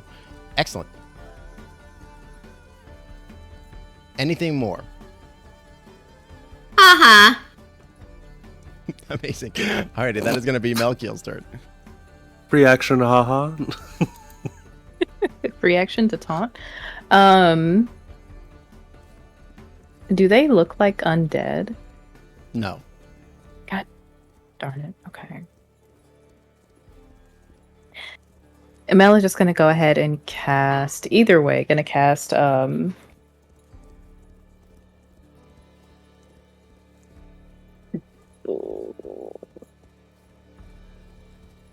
Sacred Flame on. Let me kind of get in. He's gonna be right here because he's also trying to keep an eye on the southward direction. So he'll just get this one back here in the corner with that Sacred Flame, and it's a 14 dex.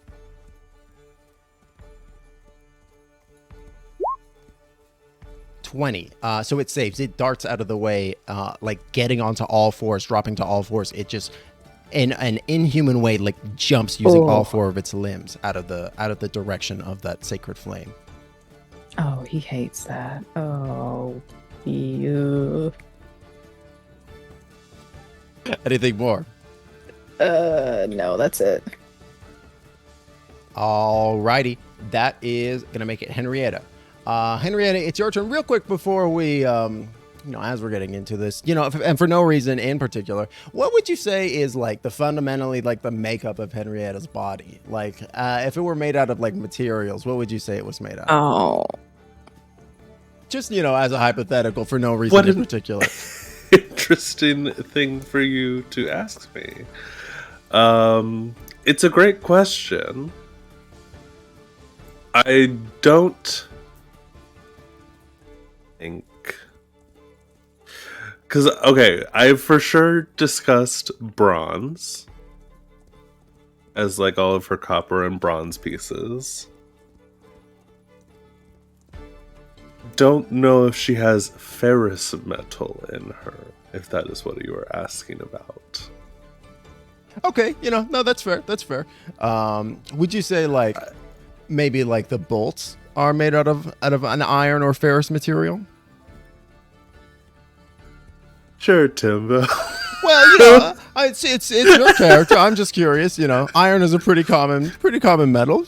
No, sure, no. Maybe there's something. You gonna bully me for it? No. I mean, it's just I'm just curious. It's just if there's any portion or percentage of your character, but it's not. Just for the birds. Inquiring minds want to know is all. Inquiring minds. Okay. Yes, there's probably some sort of steel somewhere in my body. Okay, good. I'll just take a note of that. For again, no reason. All right. Does it count as magical metal? Because it's part of me? I mean, everybody. Maybe so. We all know that you're magical, so. I mean, that's what I'm saying. So what does Henrietta do, seeing Gobloidus run in and stab that Nothic? I think she's going to move up, and she will see and go, "Oh, I understand now. Put together wrong." And I don't know what she would do. I don't know what would be the right choice in this. I think what I'm going to do is I'm going to here in the door frame, and I'm going to point at this one in the back. Okay, I'm going to be over here. I'm going to point at this one in the back over here, Timbo, and I'm going to message it.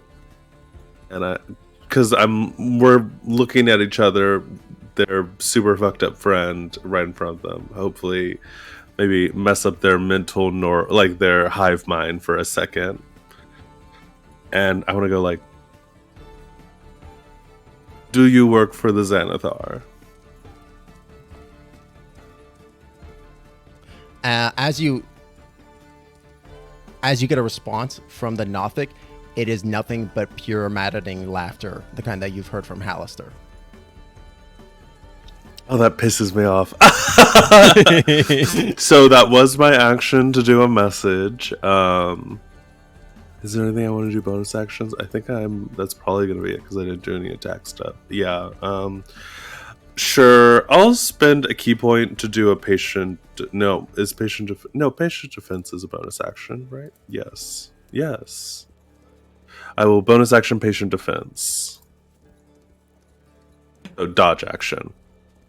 Amazing. All right, awesome. Yeah. So that makes it the Nothic's turn. The Nothic that you assaulted, Gobloidus, it screams in rage and it attempts to blink the grit out of its eyes, but it just is unable to do so. And in its fury, it is going to swing at you twice. Oh, and he has disadvantage because he's blind. So the first one is a 6, does not hit. The second one is a natural 1. Gobloidus darts easily around the claws, just he's swinging the wrong direction. Like he's turned 180 degrees. He's just Gobloidus is hello, I'm over here. The other 3 Nothics though are going to advance forward their move speed, and which is 30 feet, and they are going to do a thing. So that one is going to move up so it can see Henrietta. This one is going to move up so it can see Hex, and this one is just going to get as close as possible to Gobloidus, just bearing down on him. And the 3 Nothics are going to do Weird Instinct. So Henrietta, Hex, and Gobloidus, each of you make me deception checks.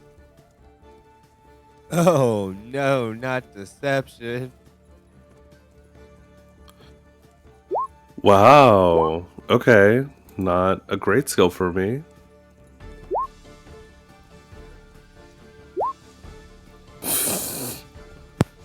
Absolutely not. Get a 5. So 9 versus Henrietta. So it looks like Henrietta, it looks like you got a 10. So it looks like you succeeded. Oh, okay. It looks like it came through multiple times, but the first one that came through was a 10. So we'll take that one. Okay, cool. I was like, I rolled a nat 1. What are you talking about? So Henrietta gets a 10. So you feel this thing almost following the path back from your message. You feel like it tried to psychically lance into your head and try to pull something from your mind, but you are able to mental fortress bring the walls down and are unable to be to have your thoughts penetrated like that. Hex, you much the same. You are able to bring that mental barrier down. Gobloidus, though, this Nothic lances in, and you are unsuspecting and unaware, having your attention focused on the one in front of you, and it lances in. And if the Nothic wins, this is part of the stat block. If the Nothic wins, it magically learns 1 fact or secret about the target. So what fact or secret does the Nothic learn about Gobloidus?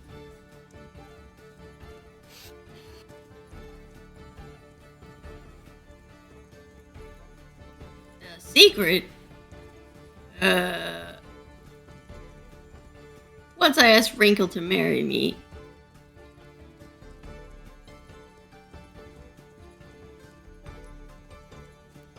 Amazing. The Nothic looks down at you and he says, "Wedding bells are ringing in my head. They sure are."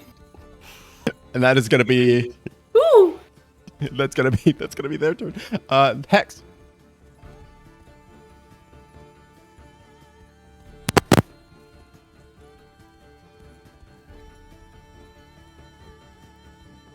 Oh, All right. All right. So I will. I still have the squirt gun out, and I'm gonna look at the one closest to Gobloidus. And I. Actually, no. I'll back up. I go, Gobloidus. You got this, but I'm gonna throw a little mischief on top of Gobloidus, so he gets all of them.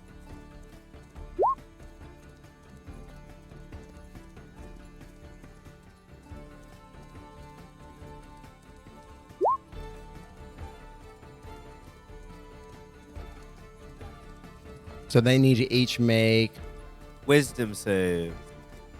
and this happens immediately. Okay.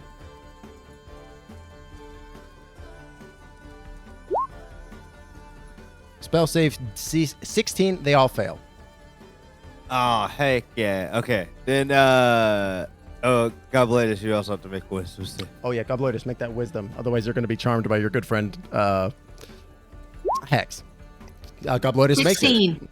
Good. Okay. So, they're all charmed, and I go, hey. How about we relax and, you all just go into a single corner of the room and don't move. How about that? Yeah, It's time me, out. your friend. Yeah, time out. Time out for your friend.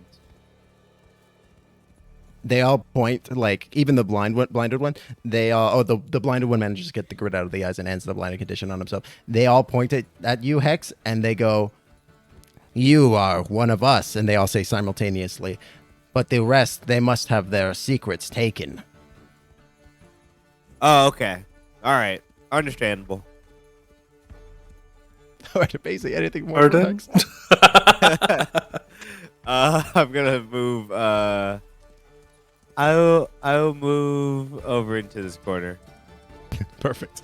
Alrighty, that's gonna put us top of the round. Gobloidus, you see two of these Nothics bearing down on you. One of your secrets already laid bare.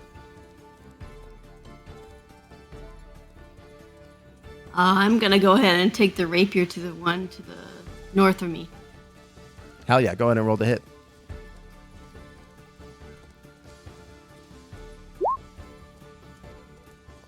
$22, definitely. It's going to roll damage.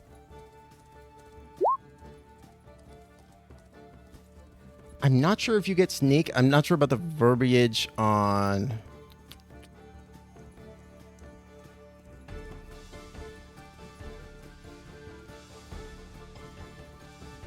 If you are within 5 feet, no other features are within 5 feet of you, so you do not get sneak attack in this moment. So 9 damage. Or I believe it's just the 6. Yeah, so the 6 damage to the Nothic. Anything more? Turn around and just like fart in his face. Amazing. And as we all know, farting is free action. All right, excellent. Melkiel. Okay. Gobloidus is pretty in there. I'm trying to see what I can.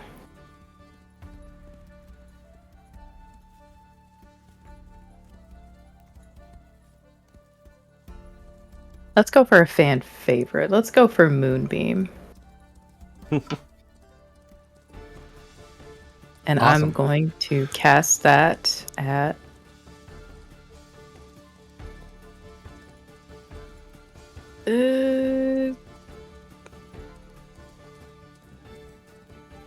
How do they look? Because they've gotten a few hits in. How are they looking? The one that Gobloidus has been tagging. Mm-hmm. They are bloodied. Okay, I'll go ahead and cast it at 2nd level. And Mel is going to cast it here. Oops. Cast it here. That way you can try to ping these 2 dudes, but not Gobloidus. Is it a 10-foot? It's a 10-foot area cylinder? No, it's 5 feet. Sorry. Oh, 5 feet. So it's only on 1 square, right? Oh no, it's a 5-foot radius. I always get confused about this. So like, yeah, why don't just do things in diameter? So it's a 10-foot diameter circle. 5-foot radius centered on a point within range. Okay. Yeah, so that's a 10-foot circle. Okay. So I don't think that there is a place that you could put a 10-foot circle that hits both of those Nothics and doesn't hit Gobloidus. Hmm.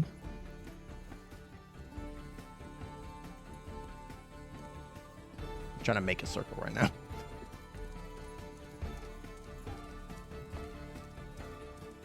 Okay. Yeah.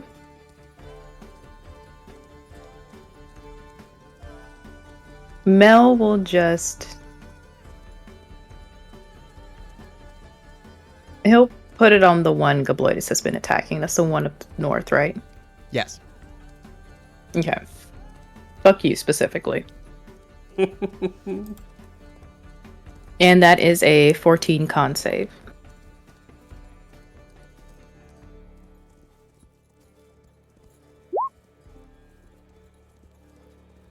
He saves. So he takes half. Yeah. 3.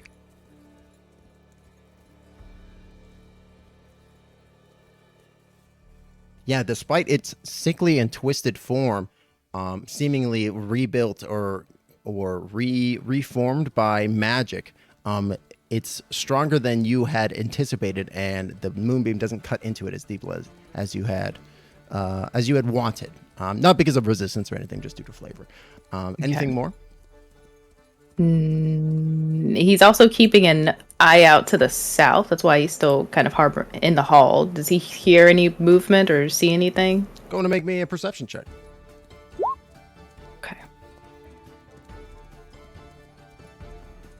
Oh, my head's on a swivel. 26. You do hear a little bit of a skittering sound kind of coming from the south. And as you look down there, you do see that the 2 bug-like creatures are coming that direction towards y'all. Oh boy. Okay. Go ahead and get them into the initiative. I'm realizing I made a mistake.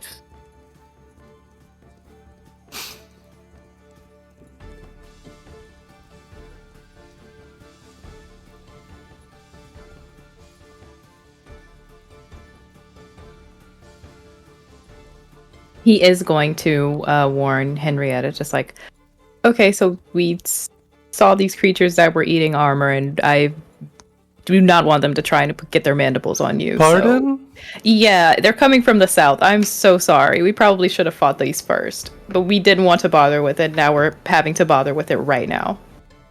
For sure. Okay, I'll be inside the room as soon as I can. Okay. There's a shower. Just kidding. Be careful. Fuck off. So if Henrietta is going to move inside, then Mel is thinking we can all just run in and shut the door. They don't have hands. Why don't you get in here? Yeah, the door was like a pull door as well. So if you were to get in, like, you could pull it shut behind you, and like they would basically have no chance, right? Mm-hmm. Yeah. All right, awesome. So Melkiel quickly ducks into the room, pushing past Henrietta and getting in. Excellent.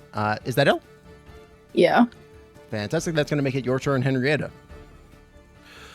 Okay, so I am gonna move in. 1, 2, 3, 4. There we go. Okay. And I'm gonna whack this man. Oh, I will say right there is where the moonbeam is. Oh, that's the moonbeam. Okay. Well, I'll put it more lined up in a 2x2 so it's no, easier. no, that's okay. So that was 5, 10, 15. Downward is where Hex's mischief is. Yes, and the mischief. How big is the mischief once more? 15. 20 foot cube.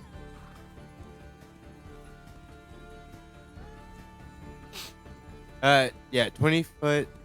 Oh, and you wanted to catch all of the Nothics on that. Yeah. But it doesn't look like it would have caught all of them. Oh, Oh, Well- you would have caught all of these ones, though. Would've caught all of yeah. Yeah. Okay. Is it what is the current effect? You'll be charmed by me. It's just a wisdom save. Okay, that's fine. I do find you charming occasionally. So those. Oh, and also, I Well, assume you shut the door behind you. 10. Yes. Okay.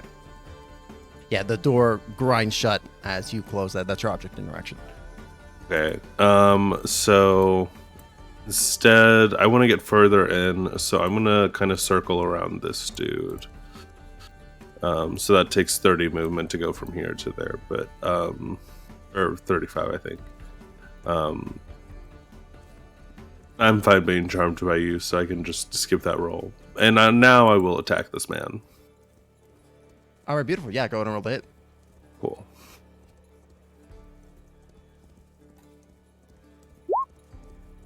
$23 to hit. Yeah, that definitely. It's go ahead and roll damage.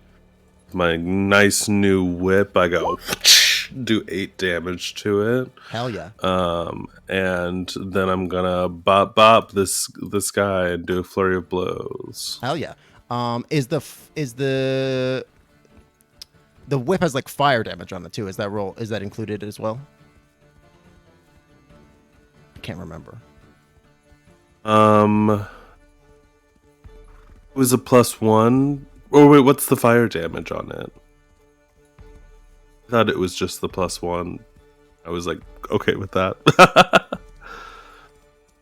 I cannot remember. I think you can activate it as a bonus action to make it deal an additional die of fire damage. as well. Okay, gotcha.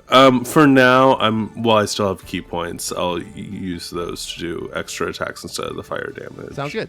So yeah, you whip at it with the 8 points of slashing, and you said you were going to do flurry of blows. Yep. So first one is a 14 to hit. Just misses. You like the whip seemed to open it up, but then it moves quicker than you had anticipated, and it has managed to block the unarmed. But the 18 followed up. You cold clock it across its very strange jaw. Go ahead and roll damage. And boom. That's going to be 6 more damage. And since I hit it with a flurry of blows, do a analyze creature thingy. Yeah, absolutely. I'm just picturing like while Henrietta's like fist is like connects with it like very like Mortal Kombat like X-ray mode, like you're like pinging into its body, right? Like exactly. Yeah, extract aspects on this thing. So I learn vulnerabilities, resistances, immunities, and condition immunities. So if it has any of those fun things. it does not have any of those fun things, but I will give you that it has True Sight. Interesting. Yeah, we just knocked this guy about the head a couple times.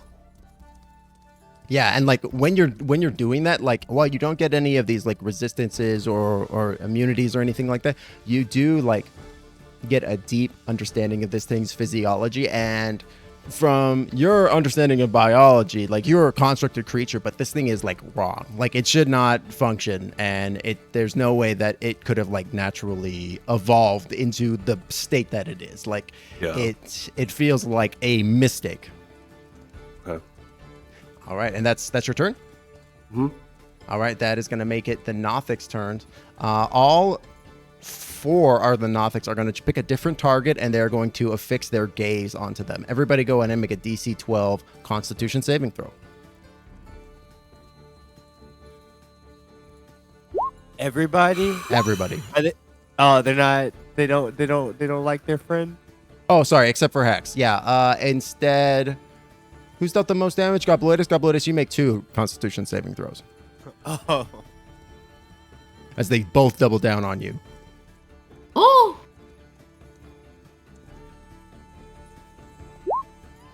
Oh, Hey. yeah. and They Gobloidus. both- Yeah, and Gobloidus unflinching out of the gaze is unperturbed. But but Henrietta, as this thing looks back at you, like you see that it has more than true sight, as like this kind of poisonous, as this like necrotic energy lances out of its eye and rips through you, dealing 3d6. No, it didn't roll. Dealing 13 points of necrotic damage as it just rips through your robotic form. Ow. Rough. But that's their turn. The rust monsters are going to double move up to the doorway, and that's all they can really do. They can get to the door. You hear them like immediately begin to start scratching at it as they're trying to get through, smelling delicious metal lying within, like a candy, like a treat. Ooh, piece of candy. Ooh. A little treat box for your dog. A little puzzle box. A stone wrapped puzzle box. Fascinating. All right, that's gonna make it Hex's turn. All right, let's see what the new thing is.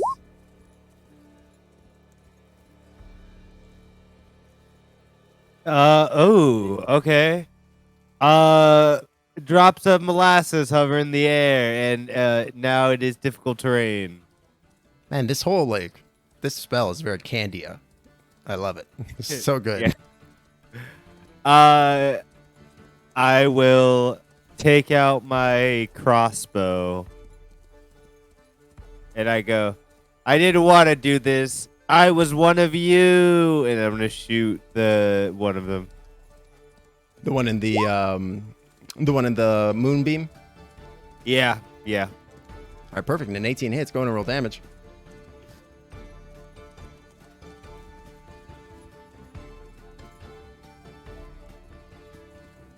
I hope it likes psychic damage.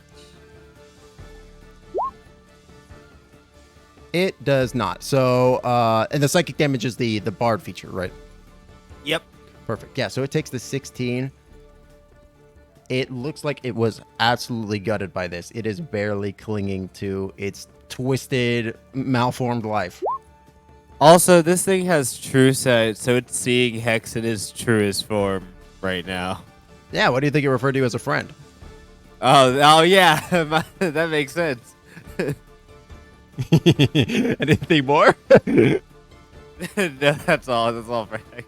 Perfect. That's going to put us at the top of the round. Gobloidus, you were feeling, like really good towards your good pal Hex, but now like everything has gotten a lot thicker and you're feeling like a little slowed down in this goopy molasses. The square is difficult terrain. What do you do? I hit guy with rapier. Amazing. Go ahead and roll it.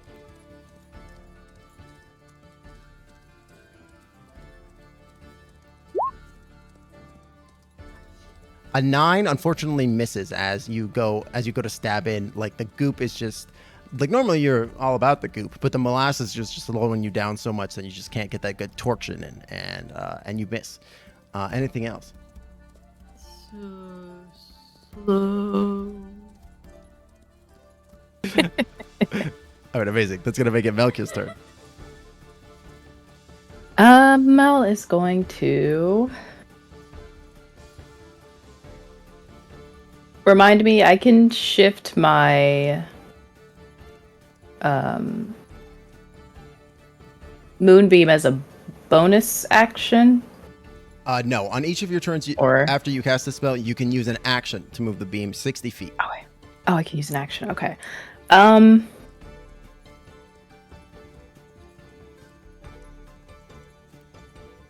gonna shift it over to this one and try to get this one. Still keeping Gobloidus out of it, so it's just going along the rate. Yeah. Okay, and that one has to do that con save. It fails. It's going to take the full. Fantabulous. Where are my D's? Here we are. That is 14. 14 radiant. Nice. Yeah, this thing the moonbeam tears at this thing's unholy and ill-fitted flesh. Excellent. Anything more? Just kind of watching the door. It doesn't seem like they can break through because they going through the metal pretty easily, but they're not having a good time with the stone, right?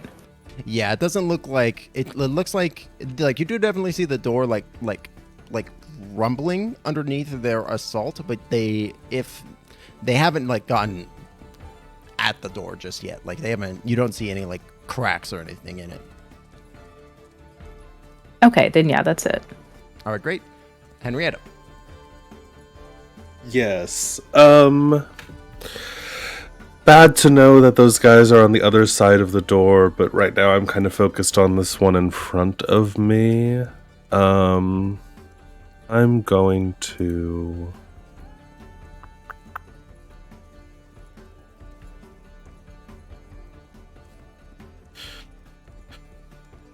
Yeah, I'm just gonna wail on this guy again. I think that's the best option because we're in melee right now. So, first hit is a 25. This is the whip. Oh yeah, that definitely is. For 6 damage. And then she's gonna do 2 more elbows to the temple or something. This guy's butt. Yeah, absolutely. You bloody him with that whip strike too. But the 10 misses. Yet 10 miss. And a 23. 23 hits. For another 6 damage. Very nice. And that will be my turn. Perfect. That is going to make it the Nothic's turns. The Nothic, the one that is incredibly damaged, is going to attempt with its like final breath. It will say, "I must know," and it's going to do weird insight again on you, Gobloidus. Go ahead and make a deception check.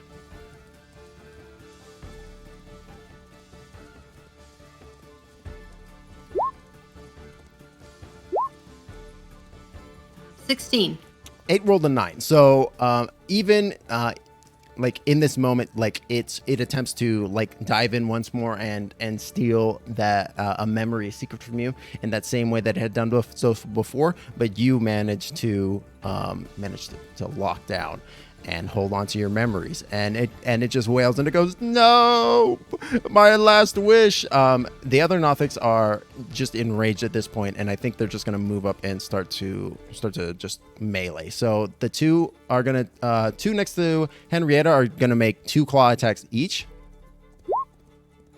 21 and 22. Okay. For shield. shield, what's to make your new AC? My new AC is 22. 22. So the one of the claw hits, so you take 4 points of damage, and then the other 2, natural 1 and another natural 1 back to back. Nice. Oh boy. Amazing, yeah. Henrietta casting this like effervescent shield, protecting herself. One of the Nothic's claws managed to catch through, but the other Nothic just impotently scratches at it, unable to even really dink that Beautiful. holographic shield. Yeah, absolutely. This other Nothic is going to claw at you, Gobloidus.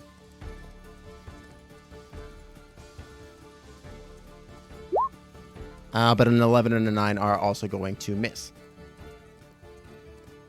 That is going to make it the Rust Monster's turn. The Rust Monsters are going to just start, like from the opposite side of the door. It really sounds like they are just like going buck wild on the thing, trying to smash at it. But you get the sense that the door is pretty thick, and like you're not sure how likely it is that the Rust Monsters will even be able to break it down. Like it's pretty solid. That is going to make it Hex. All right. Let's see. Coming back around. Ooh. Another wisdom save. The Nothic's going to make that wisdom save. Gobloidus is going to make a wisdom save as well. They fail as well. All the Nothics fail, so they see you as friend once more. I'm so sorry. You keep making me shoot you. Gobloidus also, you see Hex also as a really good friend. You are also charmed by him. More so than normal is up to you. Hello, friend. Hello, Gobloidus. Why do they keep making me shoot them? I'm gonna shoot him again. Oh my god. I know, right? 22 hits, go ahead and roll damage.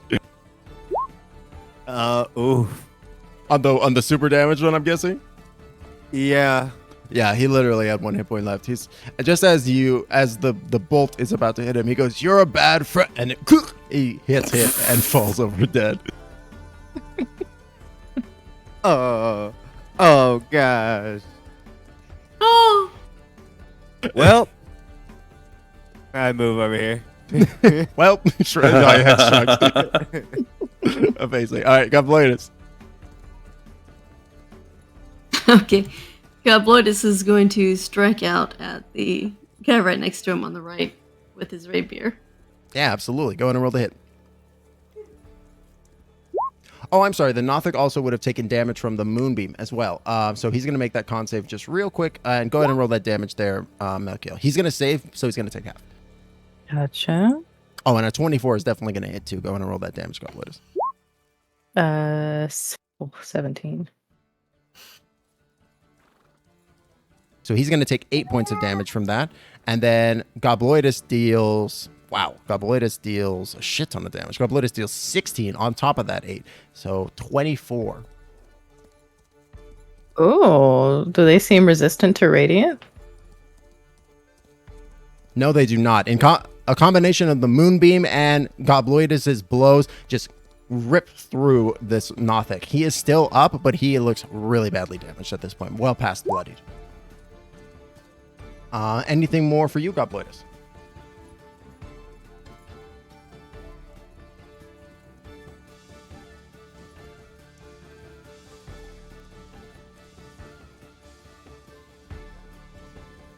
I think we might have lost. Oh, I'm sorry. That's my bad. I might have hit a button accidentally. Gobloidus, is that it? That's it for you? Yeah, that's all. All right, perfect. Sorry about that. That is going to make it Melkiel, your turn. All right, so I'm going to... How is Henrietta looking, by the way? I'm doing okay. Be worse. Okay. Mel is going to scooch that moonbeam over and get this guy. Sure, I love this. So Gobloidus is just having this moonbeam like circle around him, like Yeah. It's disco night. just everywhere that Gobloidus isn't is where this moonbeam is going. It's so good. Mel is just threading the needle. He's just like, I can't hit anyone. It's good. I really like that. And the Nothic fails his concept. Go ahead and roll that damage. Alrighty. Oh, stinky 3.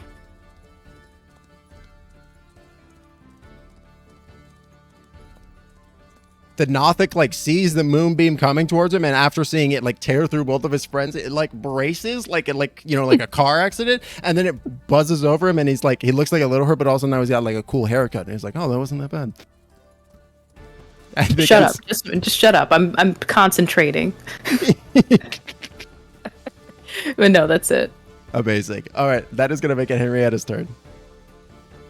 Okay. Yeah. How's it looking at this point?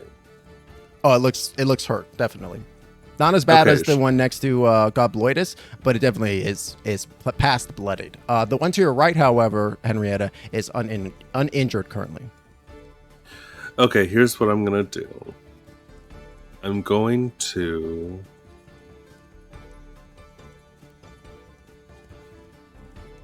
As Jim's magic missile, which has historically always worked out well for me. I'm going to send one of them, the guy to the north of me, which will be at disadvantage because it's right in front of me, and the other two are going to go at the one in front of. No, let's send all three of them at that one. The north See one? how that Okay. goes. Yeah. So that's going to be 3 to hit, right? 3 to hit. All at disadvantage. Okay. No. So these are going towards the one over by Gobloidus. Oh, okay. Gotcha. Yeah, absolutely. And a 25 and a 20 will definitely hit. Cool. And let's hope the last one's not a 1. Cool, it's not. Boy, 15. and a 15 is exactly what you needed. All 3 of these magic missiles just go lancing in at the Nothic. Okay. With it feels like the third one is going to be able to block it, and then it just cocks him anyways. Going to roll all that damage. 1, 2, 3. So that is, I believe, force damage. Yes. Perfect. That is going to be 15 force damage. Amazing. Describe how the Jim's magic missiles kill the Nothic. Yeah, Henrietta goes, not today, and points at him, and just like 3 beautiful pinpricks of light shoot off from her. They like kind of do that like sort of like electro light pulse thing before it gets shot off towards him. Absolutely. And there's this like very anime moment where like the pulses of light like go through him, like lance through him, and like goes black and white, like silhouetted, like and it's like the cutest thing. Henrietta kind of leans forward and like flicks the light over, and then it just cuts and you see like him getting lanced through with these beams of light. Fucking amazing. I love that. Awesome. Yeah, and he falls dead to the floor. He's dead before the third one even hits him. Cool. And then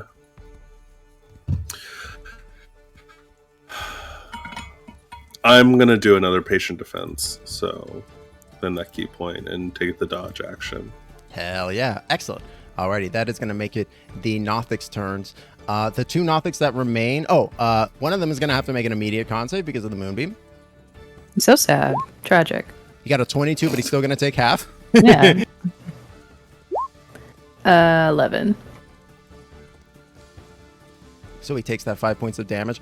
Henrietta, in this moment, both of the Nothics turn their large gaze upon you, and they both try to delve deep into your mind. Go ahead and make me 2 deception checks.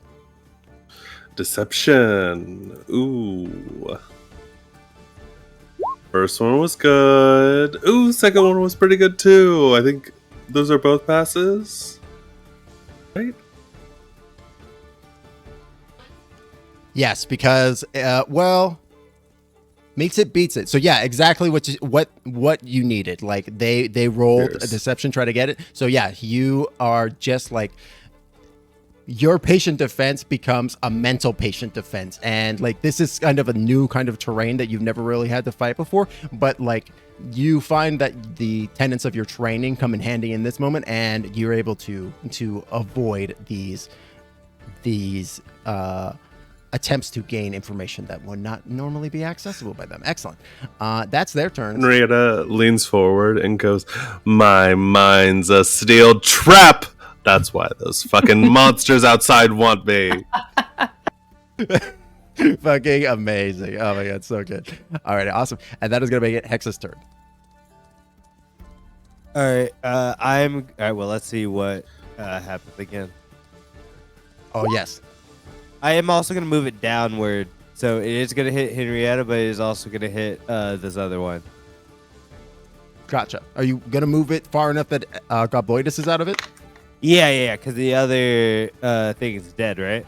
Yes. Yeah, so it's fine. All right, cool. Yeah, what does 3 do? Ooh.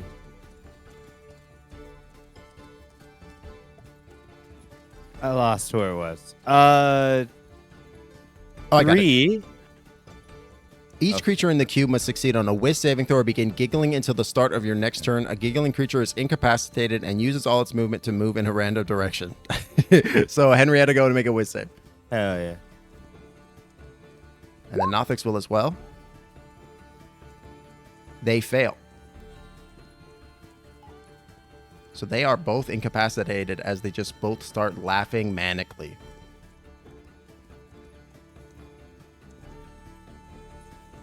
Oh, that's like the perfect little symbol. And Henrietta, did you roll the wisdom as well?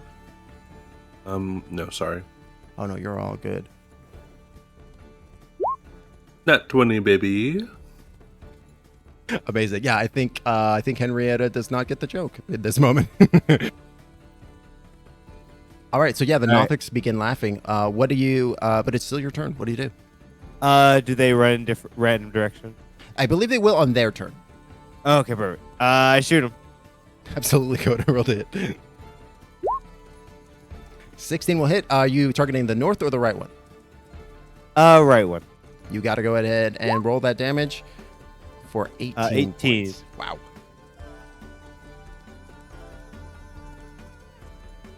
Very nice. That's the first piece of damage that that Nothicus took. But it looks like it almost bloodied it in that one strike. It looks pretty hurt.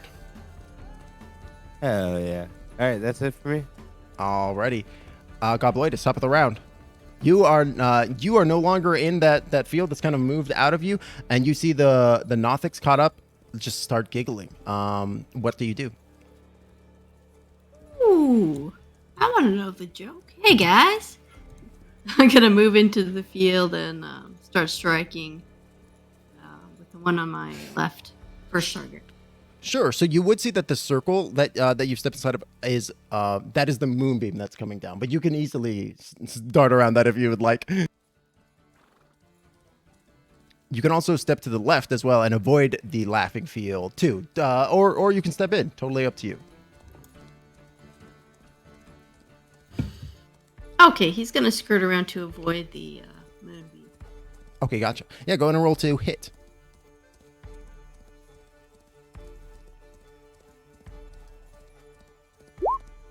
And a 19 is going to hit. Go ahead and roll damage with sneak attack because you got Henrietta right next to you.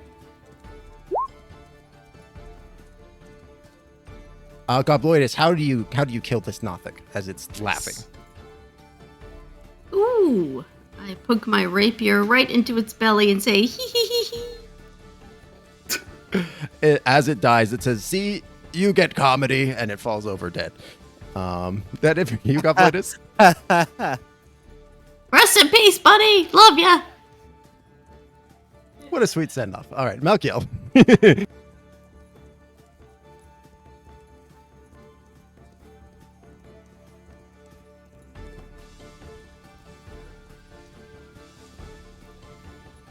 Melkiel, are you there? There we go. I'm talking to myself, you know.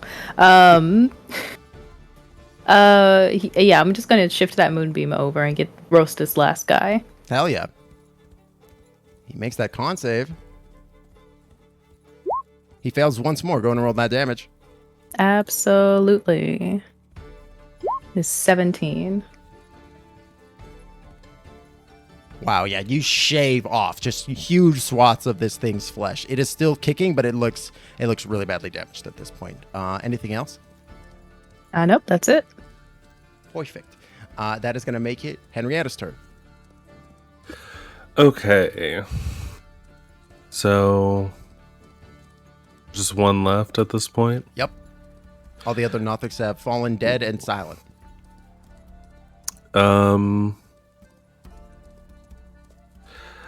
I will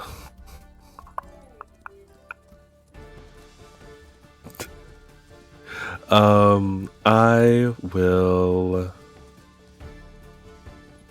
do a whip. On at 20. Wow, fuck yeah. Go ahead and roll that damage. Real good. 7 whip damage, and I'll use a bonus action to do my flame damage. That's a D6. It would be an additional D4. So go ahead and roll 2D4 because you okay. Oh yeah, cool. For another 6, so 13 damage total. Awesome. Henrietta, go ahead and describe your kill as you kill with this flame whip. I think this may be the first kill that you've gotten with it. Yes, and I think she takes the whip and kind of does a bit of a lasso over her head and then just whips him straight in the pupil. And fire spuds out from where the whip hits and just like obliterates this dude. Beautiful, yeah. And as it is like immolating, as the fire is like wreathing down through its body, the last thing it says before it just like explodes in this fiery burst, it says to you, "The seed shall bear bitter fruit. Already we see it in you." Before it just explodes from this flame. All right, amazing. And the party, the room falls silent, and as a tense quiet fills the room, the scratching of the rust monsters still attempting to get in, but unable to break down that heavy stone door. And with that, I think we're gonna go ahead and call it there. Thank you so much, everybody, for coming out. Thank you to all the lurkers, chatters, everybody for hanging out today. We're gonna be live again in 2 weeks with the episode 11. But before we end, I want to go around one last time so you can know where to catch my lovely players. Werewolf, why don't you take us away? Hello. My name is Wherewolfbf. That is where as in the question, wolf as the animal, and then the letters B and F. That's where you can find me basically everywhere, and come hang out, talk to me sometime. Perfect. Next we have Mish.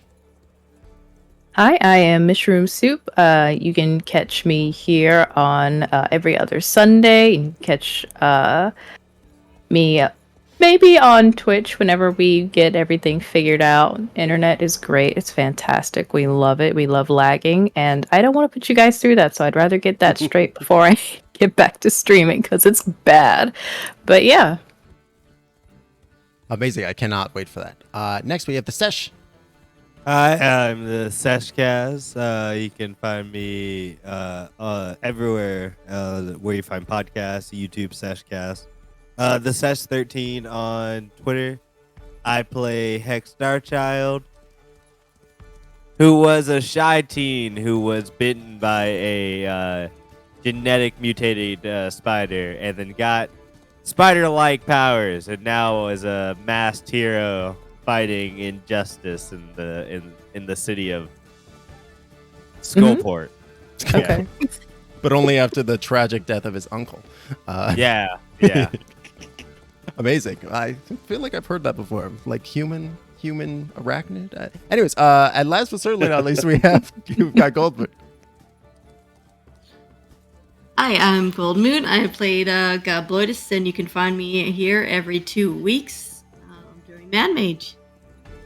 And you can also find them here next week producing Tales of the Riot Nexus as well, because they're also our producer, very much a cast member, although not one that's in the game. Very much a part of that production. So appreciated. Absolutely. It's so good. Yay. All right, thank you so much again, everybody. We are going to be alive again next week, or we're going to be alive again for a long time. Oh man, no, gosh. But we're going to be live again with Dungeon of the Mad Mage in 2 weeks, and then we're going to be live here with Tales of the Riot Nexus next week. We also got some other fun stuff coming your way. Make sure you join the Guild House for fun things going on, and you can stay abreast of all that good stuff. You can also catch all the previous episodes over on YouTube. But yeah, thank you so much, everybody, for being here. I hope you have an excellent upcoming week, and don't forget to stay magical. We'll talk to you very, very soon. See you later. Goodbye, everybody. Bye.